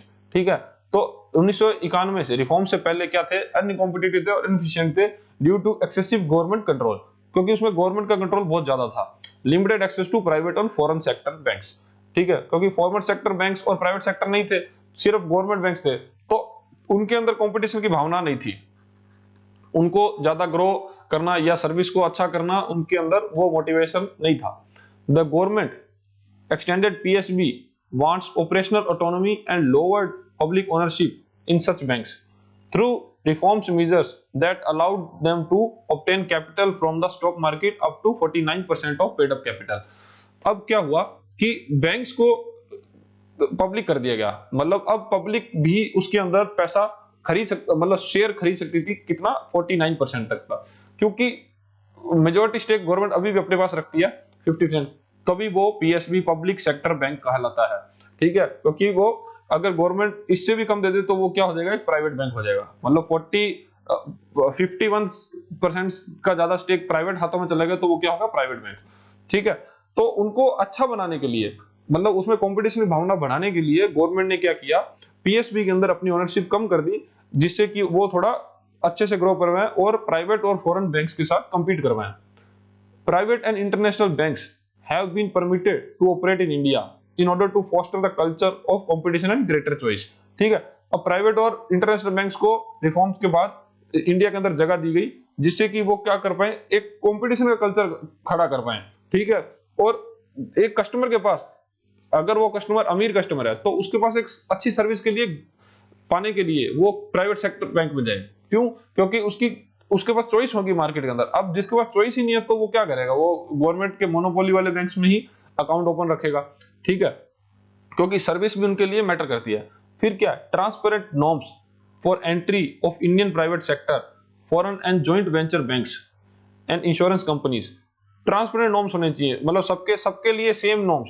ठीक है, permissions for foreign investment in India in the financial sector in the form of FDI and well as FPI, permissions to banks to diversify product portfolio and business activities। ठीक है, तो वही कह रहा है कि सभी के लिए ट्रांसफर नॉर्म्स होने चाहिए और फॉरेन इन्वेस्टमेंट के लिए कोई फाइनेंशियल सेक्टर फॉर्म होना चाहिए कि जिसमें एफडीआई और एफपीआई का परमिशन देके वो इंडिया में आ सके।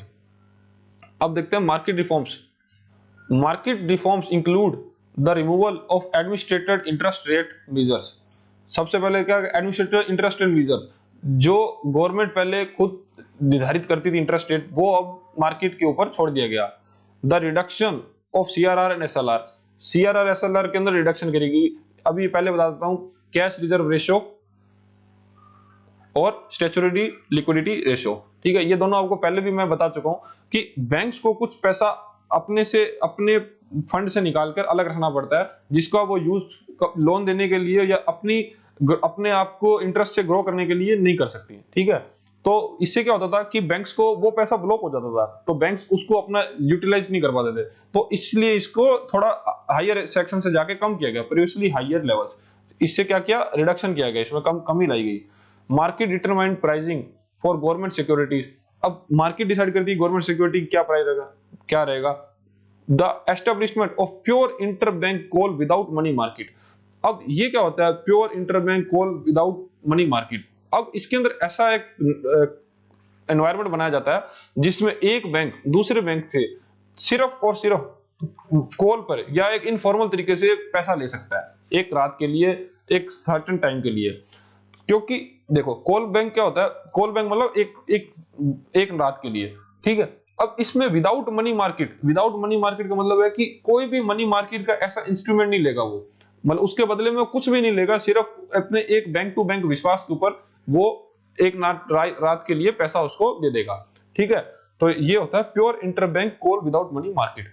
The implementation of auction based repos, reverse repo for short term liquidity management and facilitation of improved payment and settlement mechanism. अब ये क्या होता है, implementation of action auction based repo और reverse repo short term period, ये होता है, one second, हाँ, auction based repo reverse repo.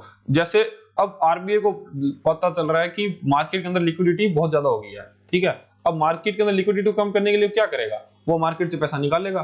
पैसा निकालने के लिए वो क्या करेगा, रिवर्स रेपो रेट पे बैंकों को बोलेगा कि आप पैसा मेरे को जमा कराओ। ठीक है, अब उसके लिए वो क्या ऑक्शन, एक दिन ऑक्शन डिसाइड करेगा कि मैं इस पर ब्याज दर से मैं पैसा मार्केट से उठाना चाहता हूं, तो बैंक सभी क्या करेंगे, अपना पैसा सबसे सेव रखने के लिए आरबीआई को दे देते हैं। ठीक है, तो बैंक उसमें कॉन्फिडेंस दिखा के क्या करेंगे, आरबीआई को पैसा दे देंगे, जिससे क्या होगा कि मार्केट के अंदर लिक्विडिटी क्या हो जाएगी, कम। ठीक है, तो इस तरह मार्केट के अंदर लिक्विडिटी को एक बैलेंस करने के लिए आरबीआई क्या करता है, रेपो और रिवर्स रेपो का यूज करता है। ठीक है, and the facility improve payment and settlement mechanism. ठीक है, और पेमेंट और सेटलमेंट मैकेनिज्म के लिए हम आरबीआई ने टाइम टू टाइम बहुत से काम किए हैं, जैसे कि एनईएफटी लेके आया, आरटीजीएस सिस्टम आया। ठीक है, तो ये क्या है, सभी आरटीजीएस, तो सभी क्या है, सेटलमेंट इंप्रूव किया गया पेमेंट और सेटलमेंट मैकेनिज्म को। Sharp reduction in pre assumption through reserve requirement, market determined pricing government securities, disbanding of administrated interest rates with few exception and enhanced transparency and disclosure norm to facilitate market discipline। ठीक है, तो वही बात कहना चाह रहा है कि इसके अंदर जो मार्केट के हाथ में सब पावर दे दी, अब मार्केट रेट डिसाइड करेगा कि उसकी गवर्नमेंट सिक्योरिटी का रेट क्या होना चाहिए। अब ऐसा नहीं कि गवर्नमेंट जो निर्धारित कर दी उसी पे वो ट्रेड करेगी, वो गवर्नमेंट अगर उसकी डिमांड अच्छी होगी तो वो 100 की 110 की भी हो जाएगी, अगर गवर्नमेंट सिक्योरिटी डिमांड कम होगी तो वो 100 की 90 की भी हो जाएगी। ठीक है, तो ये डिसाइड कौन करेगा, मार्केट का फ्लक्चुएशन। ठीक है, और इंटरेस्ट रेट जो है वो भी अब आरबीआई डिसाइड नहीं करेगा, वो बैंक टू बैंक वेरी कर सकता है। ठीक है, तो ये सभी क्या है, मार्केट रिफॉर्म्स।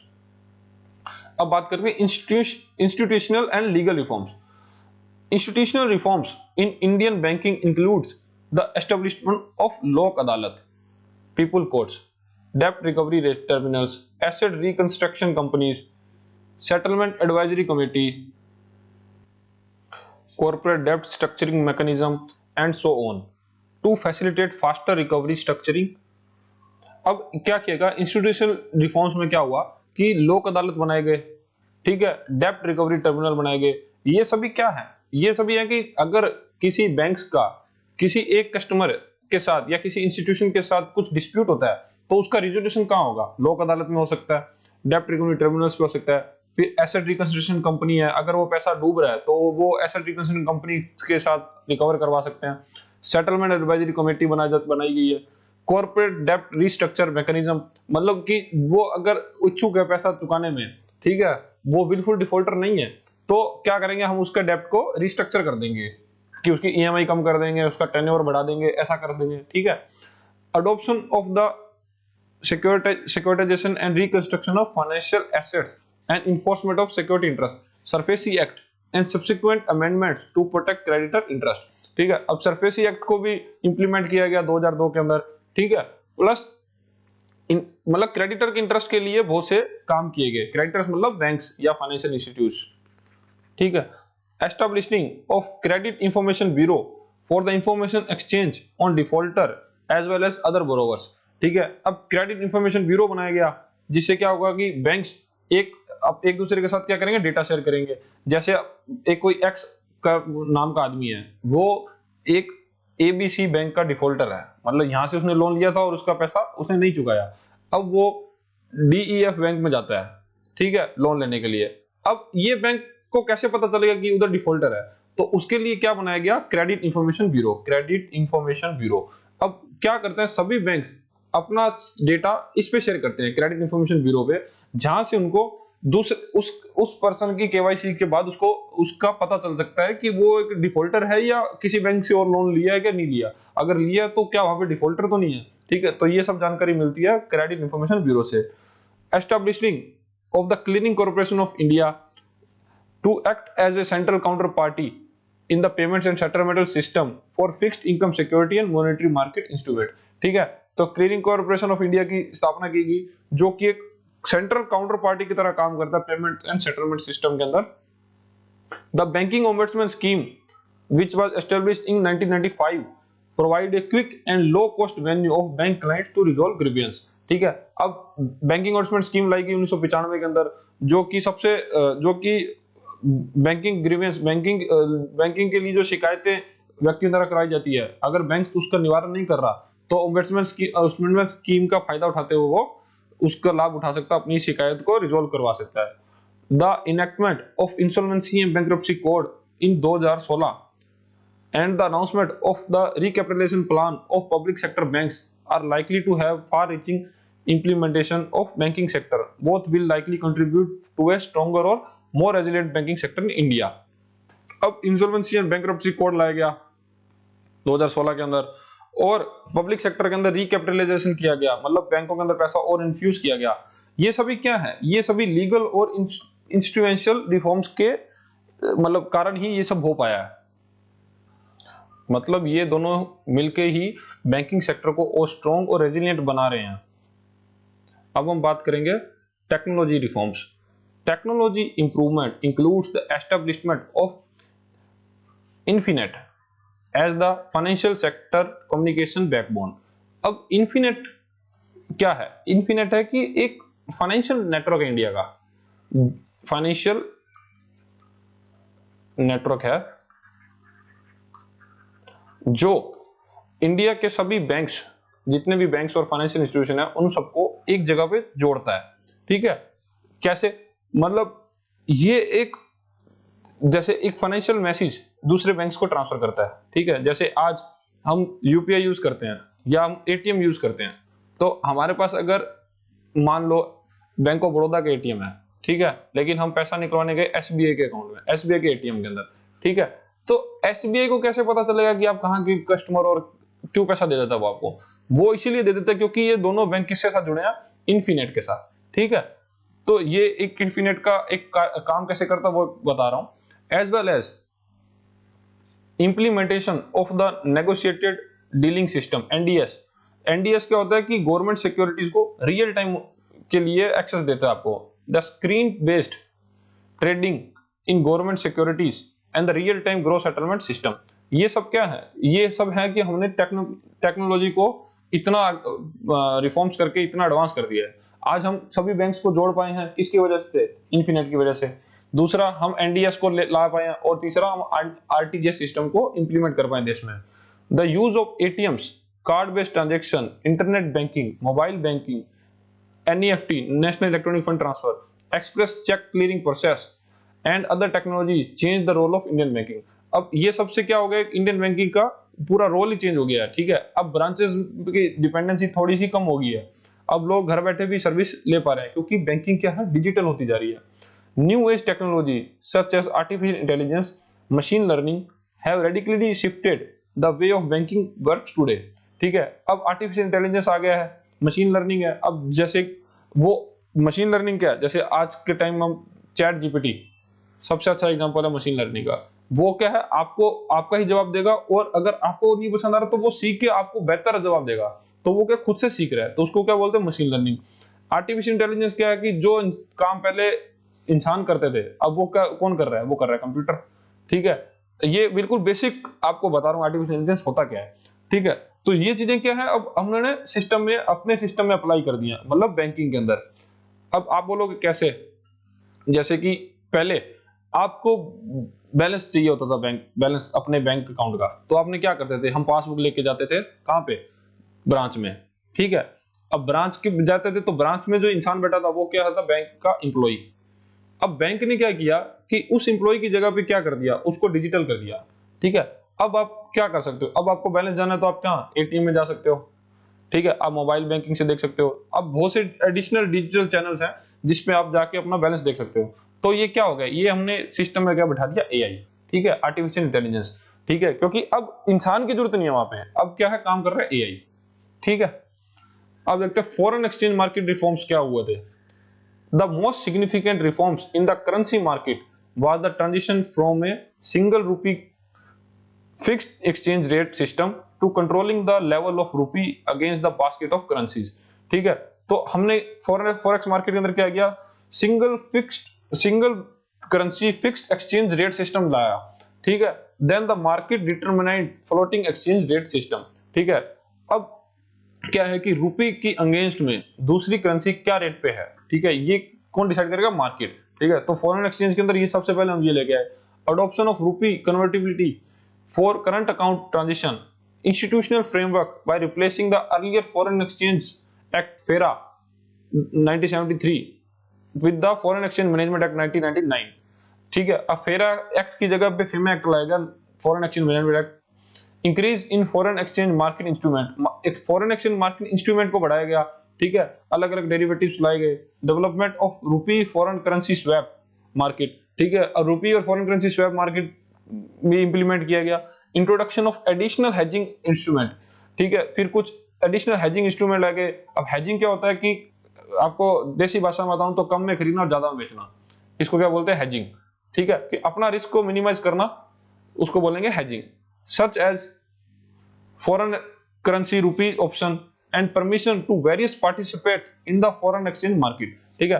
अब फॉरेन एक्सचेंज मार्केट को थोड़ा क्या लिबरलाइज किया गया, ठीक है। अब नॉर्मल पर्सन भी फॉरेन एक्सचेंज के अंदर, फॉरेन मार्केट के अंदर ट्रेड कर पा रहे थे, ठीक है। बहुत से ऐसे नए नए इंस्ट्रूमेंट जो फॉरेन एक्सचेंज में पहले नहीं थे, वो फेमा एक्ट के बाद लाए गए, ठीक है। Authorised dealer permitted to initiate trading positions, borrow and invest in overseas markets subject to certain specification and ratification by respective bank board, ठीक है। तो ऑथराइज्ड डीलर्स को परमिट किया गया कि वो फॉरेन ट्रेड के अंदर पोजीशंस ले पाए, ठीक है, वो बोरो वहां से कर पाए, इन्वेस्ट भी वहां पे कर पाए, ठीक है। तो ये सब क्या रिफॉर्म्स किए, फॉरेन एक्सचेंज के अंदर रिफॉर्म्स लाए गए। Banks are also permitted to fix interest rates on non resident deposit, ठीक है। बैंक्स अब नॉन रेजिडेंट डिपॉजिट के अंदर खुद से इंटरेस्ट रेट फिक्स कर सकते थे, subject to certain specification, use derivative products for asset liability management. अब बैंक्स डेरिवेटिव प्रोडक्ट्स को यूज करके अपने एसेट लायबिलिटी को मैनेज कर पा रहे थे। Fix overnight open position limits and gap limits in the foreign exchange market subject to ratification of RBI. अब क्या था ये ओपन पोजीशन लिमिट्स क्या होता है, अब कोई बैंक या एफआई जब फॉरेक्स मार्केट में डील कर रहा है, तो वो जब उसका पोजीशन उसने खरीद के रखा हुआ है, अब उसकी एक सर्टेन लिमिट है कि वो नेक्स्ट डे तक कितना वैल्यू, कितनी इंस्ट्रूमेंट खरीद के रख सकता है इन क्वांटिटी, ठीक है। तो वो क्या होता है, ओपन पोजीशन लिमिट। और गैप लिमिट, गैप लिमिट क्या होता है कि वो मतलब गैप लिमिट के अंदर कि वो एक टाइम पे कितना खरीद सकता है, मतलब एक बैंक या FI foreign market, forex market के अंदर कितना गैप को फुलफिल कर सकता है। ऐसा नहीं है कि वो एक साथ बहुत ह्यूज क्वांटिटी में खरीद कर मार्केट को पूरा डिस्टर्ब कर दे, ठीक है। तो उससे बचने के लिए क्या है, एक फेमा एक्ट के अंदर एक ऐसा प्रावधान है जिससे कि एक सर्टेन बैंक या सर्टेन एफआई एक लिमिटेड क्वांटिटी में ही परचेज और सेल कर पाएगा, जिससे कि मार्केट डिस्टर्ब ना हो, ठीक है। Permission to various participate in the foreign exchange market including exporter, Indian investing abroad, FI to avail forward cover, enter swap transaction without any limit subject to genuine underlying exposure। अब क्या हुआ कि इनको permission दी गई, बहुत से participant जो foreign exchange market का यूज कर पाते थे, एक्सपोर्टर्स अब फॉरेन एक्सचेंज में पैसा लगा सकते हैं और वहां से विड्रॉ कर सकते हैं। एक्सपोर्टर्स कैसे, मान लो उनको पैसा एक्सपोर्ट करना है और उनको पेमेंट किसकी मिली, डॉलर के अंदर, ठीक है। अब वो डॉलर का इंडिया के अंदर तो यूज नहीं कर पाएंगे, तो वो क्या करेंगे, फॉरेक्स मार्केट में जाके उसको सेल करेंगे, ठीक है।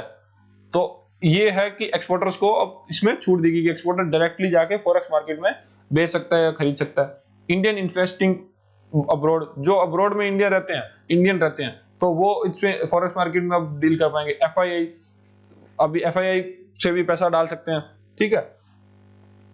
तो ये सभी क्या है, फॉरेक्स मार्केट का यूज करने के लिए इनको छूट दी गई रिफॉर्म्स के अंदर। FII and NRIs permitted to trade in exchange traded derivatives contract subject to certain condition. ठीक है, तो एनआरआई और एफआईआई सर्टेन कंडीशन के बाद फॉरेक्स मार्केट के अंदर ट्रेड कर सकते हैं।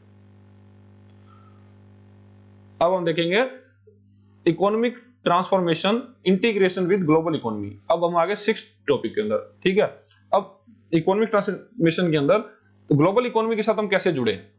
After nearly 5 decades of isolation from global market, कम से कम 50 साल तक हम ग्लोबल मार्केट से अलग रहे।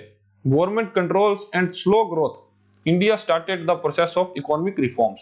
ठीक है, उसके बाद इंडिया को लगा कि अब हमको हमारी पॉलिसीज में चेंज करने की जरूरत है। 1991 के अंदर रिफॉर्म्स लाए गए। Increasing integration with the global economy 1991 to place its economy on the path of fast and sustainable growth. ठीक है, तो उसके 19 रिफॉर्म्स के बाद उसको एक फास्ट और सस्टेनेबल ग्रोथ की तरफ हम मुड़े। Despite major shift in administration since then the emphasise on reforms had persisted. अभी भी रिफॉर्म्स के ऊपर हम पूरा दबाव बनाए हुए थे क्योंकि परसिस्टेंट था हमारा वो दबाव। Notwithstanding the perception of India as a relatively closed economy, India has made significant progress on the path of international integration with both trade and finance. ठीक है, तो इसमें कुछ बोला नहीं है वैसा कि मतलब ठीक है कि हमने 1991 के अंदर आकर हमने अपने लिए एक द्वार खोल लिया ग्रोथ का और सस्टेनेबल इकोनॉमी का।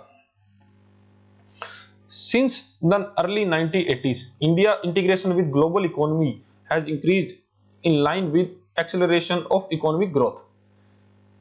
International trade, the sum of export and import of goods and service expressed the percentage of GDP, has increased from 15.5% of India GDP 1991 to 15.6% in 2011। ठीक है, अब ये क्या बोलना चाहता है कि the sum of import and export of goods and service expressed in percentage. तो हमारा इंपोर्ट और एक्सपोर्ट है ना जो वो 1991 की जगह पे 1956 के अंदर अब 55.6% हो गया। The GDP growth has recently outpaced trade growth.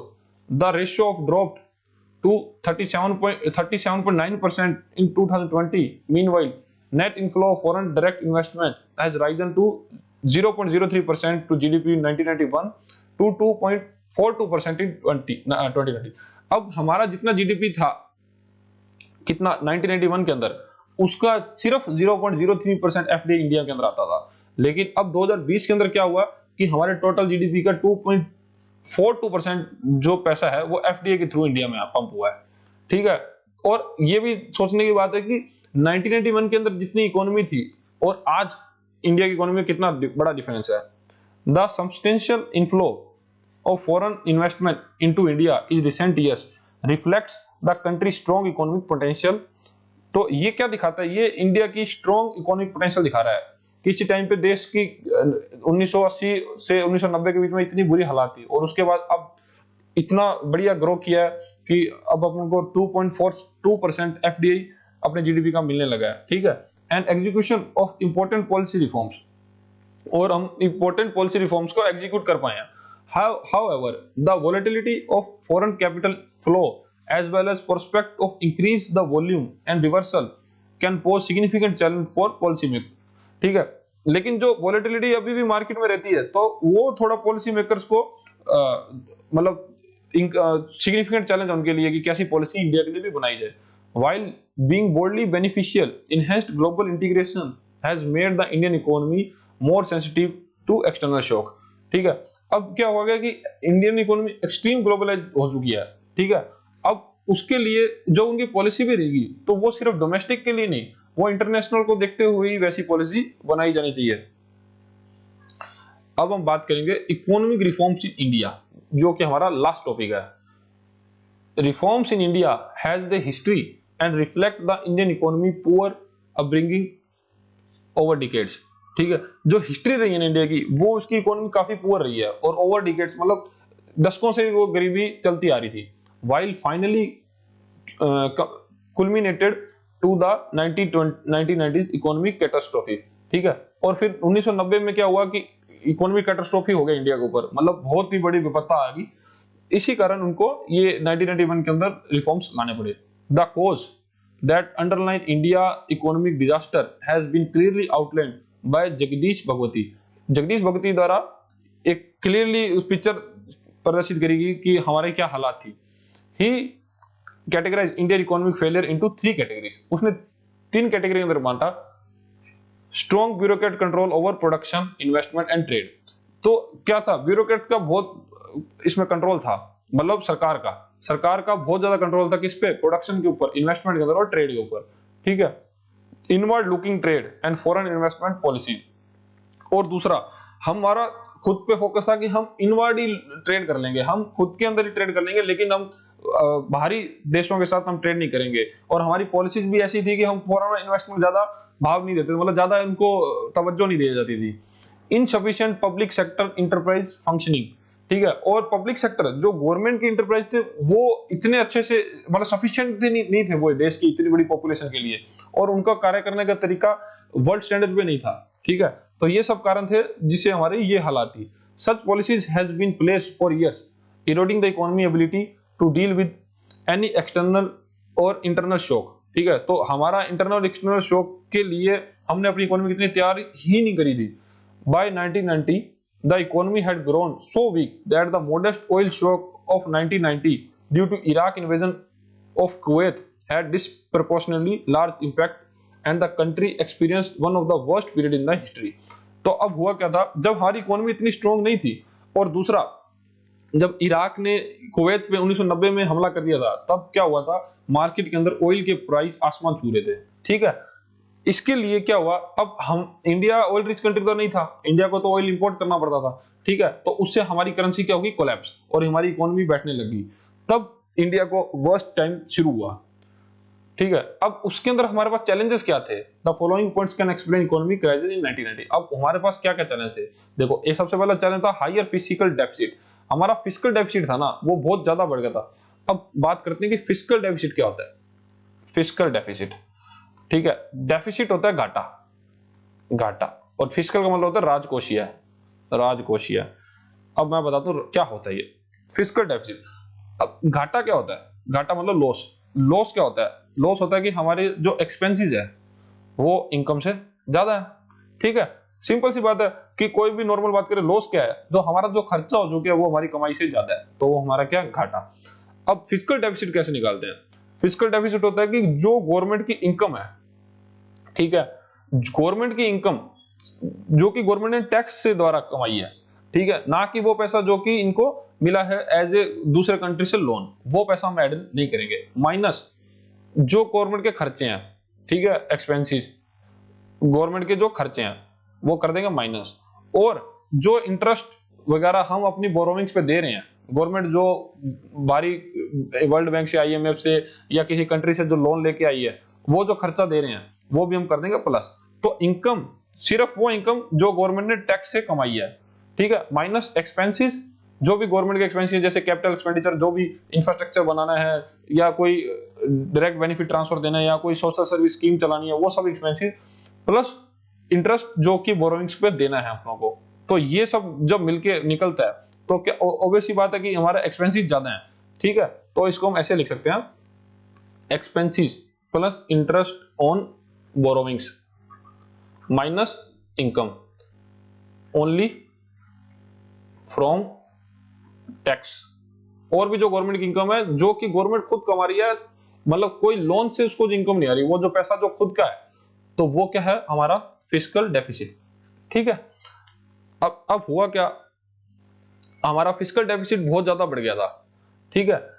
N economy's physical health reflect the quantity and the quality of government expenditure as well as revenue, ठीक है।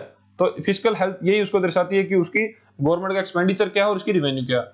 Over spending leads to increased borrowing and interest cost, ठीक है। अब ज्यादा अपने spend करेंगे हमारे infrastructure पे, ज्यादा लोन लेके करेंगे, तो हमारा लोन का बर्डन इतना ज्यादा हो जाएगा ईएमआई का कि हमको वो लोन पे करने के लिए एक अलग लोन लेना पड़ेगा, जो कि आज की हालात है पाकिस्तान की। सेम यही हालात है पाकिस्तान की आज। The government ever increasing non developmental expenditure harm it's economic health, ठीक है। अब गवर्नमेंट के ऐसे बहुत ज्यादा बढ़ने वाले जो नॉन डेवलपमेंट एक्सपेंडिचर है जिससे उनको कोई रेवेन्यू नहीं है, तो वो गवर्नमेंट की इकोनॉमिक हेल्थ को हार्म करेंगे ही करेंगे। Eventually increasing the fiscal deficit from 5.1% of GDP in the early 1980 to 8.4% to 1991, ठीक है। 10 सालों के अंदर हमारा फिस्कल डेफिसिट कितना होगा, 8.4%। ठीक है, ये बहुत बड़ा परसेंटेज है, तो इसीलिए हमको ये बहुत सारे रिफॉर्म्स करने पड़े।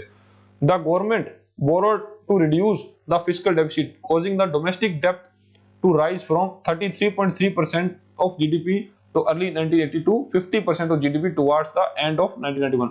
तो हमारा डोमेस्टिक डेब्ट था जो हमारा राज कोई वो था ऋण था, वो हमारा जीडीपी का 50% हो गया था। ठीक है, it increase the burden of debt payment from 2% to 3.8% of GDP. ठीक है, तो उस डेब्ट की जो सिर्फ ईएमआई भरना है, जो उसका लोन की रीपे करनी है, वो हमारी जीडीपी का कितना हो गया था 3.8%। तो मतलब अगर इंडिया के में 100 रुपए थे तो हम लगभग 4 रुपए तो सिर्फ उसकी रीपे करने पे खर्च कर रहे थे। तो इतनी बुरी हालात हो गई उस टाइम। दूसरा, adverse balance of payment situation. अब बैलेंस ऑफ पेमेंट जिसको नहीं पता तो वो जाके थोड़ा रिवाइंड करके वीडियो को वापस देख ले। ठीक है, वहां मैंने अच्छा समझाया। तो इसमें क्या हुआ, मोटा मोटा समझो कि इंडिया के अंदर पैसा नहीं आ रहा था, इंडिया से बाहर पैसा जा रहा था। ठीक है, तो क्या हो रहा था, बैलेंस ऑफ पेमेंट हमारा एडवर्स होता जा रहा था। The current account deficit is India increase from 1.3% GDP in 1980-81 to 3.6% in 1991। ठीक है, तो हमारा करंट अकाउंट डेफिसिट जीडीपी का रेशो 3.69% हो गया था। Government poor economic policy such as import substitution, trade restriction. अब गवर्नमेंट की पॉलिसीज भी ऐसी थी जिससे कि उनको और नुकसान हो रहा था कि इंपोर्ट का सब्स्टिट्यूशन ढूंढ रहे थे कि हमको इंडिया के अंदर ही उसका सब्स्टिट्यूट ढूंढ लेना चाहिए। ट्रेड को रिस्ट्रिक्शन कर रहे थे कि हम बाहरी लोगों को अंदर आने नहीं दे रहे थे, क्योंकि अगर वो देश के अंदर अपनी कंपनी लेके आएगा तो सबसे बड़ा बेनिफिट देश को क्या कि वो मैन्युफैक्चरिंग देश की ग्रो करेगा, वो यहाँ पे नौकरियां देगा। ठीक है, जो कंपनी आएगी तो वो ये फायदा भी करेगी देश का। ठीक है, हम इस तरह से सोच ही नहीं रहे थे। Have contributed the current account deficit. The rising current account deficit was accelerated by a drop in foreign remittance from Arabian nations as a result of Gulf crisis. ठीक है, अब foreign remittance जो थोड़ा बहुत इंडिया में आता था वो भी गिरने लगा था। The unstable coalition administration at the center as well as political instability harm the confidence of foreign creditors. अब जो फॉरेन से पैसा इन्वेस्टमेंट करते थे लोग, अब इंडिया के अंदर उस टाइम पॉलिटिकल इंस्टेबिलिटी भी थी। ठीक है, जिसके कारण वो भी डरते थे कि इंडिया में पैसा पंप करें, particularly NRIs, resulting in an outflow of NRE deposits. अब इससे हुआ क्या कि इतना सारा अनस्टेबल कंडीशन चल रही थी इंडिया में, तो जो एनआरआई लोग थे वो भी पैसा निकाल के बाहर लेके जा रहे थे। The lower of foreign exchange deficit, the government resorted to external borrowing as the result of India external debt increased from 12% of GDP 1980-81 to 23% of 1990-91। तो हमारा एक्सटर्नल डेब्ट तो था जो कि 12% था 1980 में, वो 23% हो गया था जीडीपी का।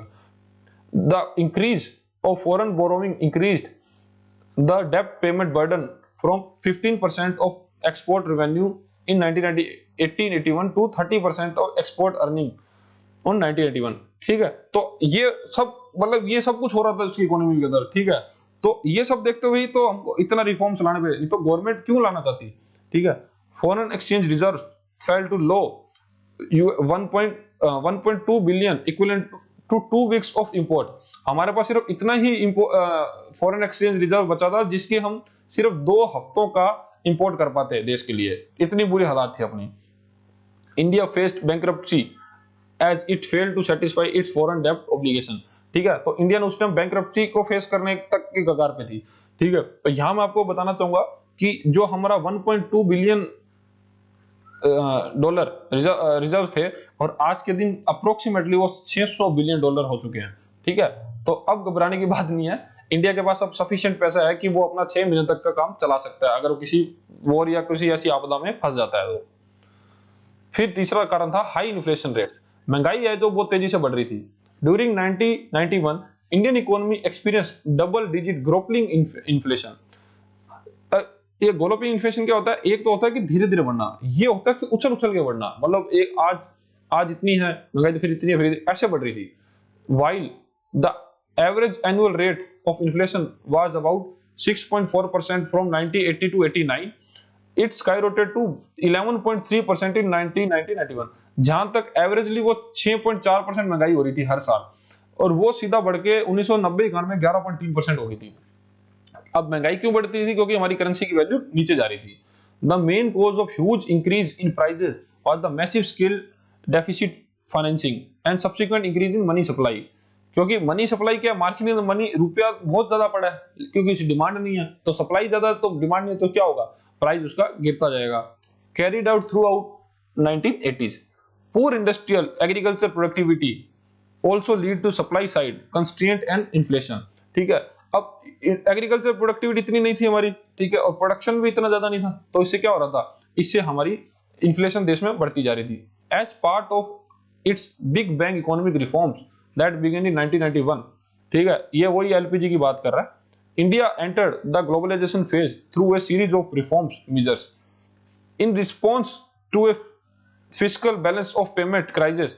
India began an economic reforms process in July 23, 1991। ठीक है, तो यहां से इंडिया ने अपना इकोनॉमिक रिफॉर्म प्रोसेस को शुरू किया। The government took their initial efforts towards economic reforms in mid 1980s। ठीक है, गवर्नमेंट ने अपना पहला एफर्ट तो 1980 में लेना शुरू कर दिया था, लेकिन जब चेंज आया वो आया 1991 के बाद, क्योंकि आपको बताया था शुरू में मैंने कि एक वॉशिंगटन डॉक्ट्रिन आया था, ठीक है, तो उससे थोड़ा बहुत गवर्नमेंट प्रयास कर रही थी। While the changes of 1980s was very limited impact, the reforms began in early 1990 in the domains of industry, trade, investment, subsequently agriculture were the much wider and deeper। ठीक है, तो मेन फोकस गवर्नमेंट का कब कहाँ हो गया था, agriculture side, क्योंकि एग्रीकल्चर क्या है, हमारी मैन्युफैक्चरिंग को, अपनी प्रोडक्शन को बढ़ाकर एक्सपोर्ट को बूस्ट करता है। Economic reforms has greatly benefited India in terms of per capita income and economic growth rate। ठीक है, इकोनॉमिक रिफॉर्म्स लाने से हमारा क्या हुआ है, पर कैपिटा इनकम बढ़ा है। पर कैपिटा इनकम मतलब एवरेज प्रति व्यक्ति कितना पैसा कमा रहा था, और इकोनॉमिक रिफॉर्म्स लाने के बाद कितना पैसा कमा रहा है, ठीक है, तो वो बढ़ा। Foreign capital inflow together will technology and know how well as helpful, but it must be properly controlled to reap the benefit. ठीक है, तो ये क्या कहना चाह रहा है कि इकोनॉमिक रिफॉर्म्स के बाद हमको इस चीज में बहुत फायदा हुआ कि हमारा कैपिटल इनफ्लो होने लगा है फॉरेन से, ठीक है, फिर हमारा टेक्नोलॉजी बढ़ने लगी है, ठीक है, हम इनोवेशन की साइड बढ़ रहे हैं, तो हमको ओवरऑल क्या हुआ, इकोनॉमिक रिफॉर्म्स का बेनिफिट ही हुआ है। India experience of gradual and calibrated capital account liberalisation has help protect it against external shock to a certain extent. ठीक है, अब लिबरलाइजेशन लाने से क्या हुआ कि इंडिया को एक्सटर्नल शॉक, जैसे कि कोई यूएसए में मंदी आ गई, या कोई कोविड जैसी सिचुएशन आ गई, या किसी देश में वॉर हो गया, तो इससे बचने के लिए इंडिया ने अपना करंट अकाउंट को इतना स्टेबल कर लिया था, अब कर लिया है कि अब हमको वो चीजों से डरने की जरूरत नहीं है।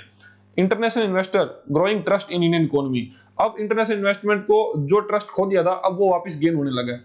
Is the consequence of significant policy reforms, liberalisation of foreign investment laws and improved fiscal and monetary management. ठीक है, अब क्या हुआ कि फॉरेन इन्वेस्टमेंट लॉज जो थे हमारे, वो थोड़े लिबरल करिए, फिर फिस्कल और मॉनेटरी मैनेजमेंट को थोड़ा इंप्रूव किया गया। ठीक है, तो अब कुल मिला के बात यह है कि इंडिया अब एक अच्छी कंडीशन में है। अब इंडिया फास्टेस्ट ग्रोइंग इकोनॉमी बन चुका है। ठीक है, अब मोदी जी अब बोल के गए थे यूएसए के अंदर, यूएसए पार्लियामेंट के अंदर, कि इंडिया बहुत जल्दी थर्ड लार्जेस्ट इकोनॉमी बनने वाला है। ठीक है, तो अब हम बहुत सही रास्ते पे चल रहे हैं, अब हम ऑन ट्रैक पे हैं। ठीक है, और इसी के साथ, इसी गुड नोट के साथ हम इस वीडियो का अंत करते हैं, और मेरे को उम्मीद है कि आपको ये वीडियो अच्छा लगा होगा। ठीक है, थैंक यू फॉर वॉचिंग।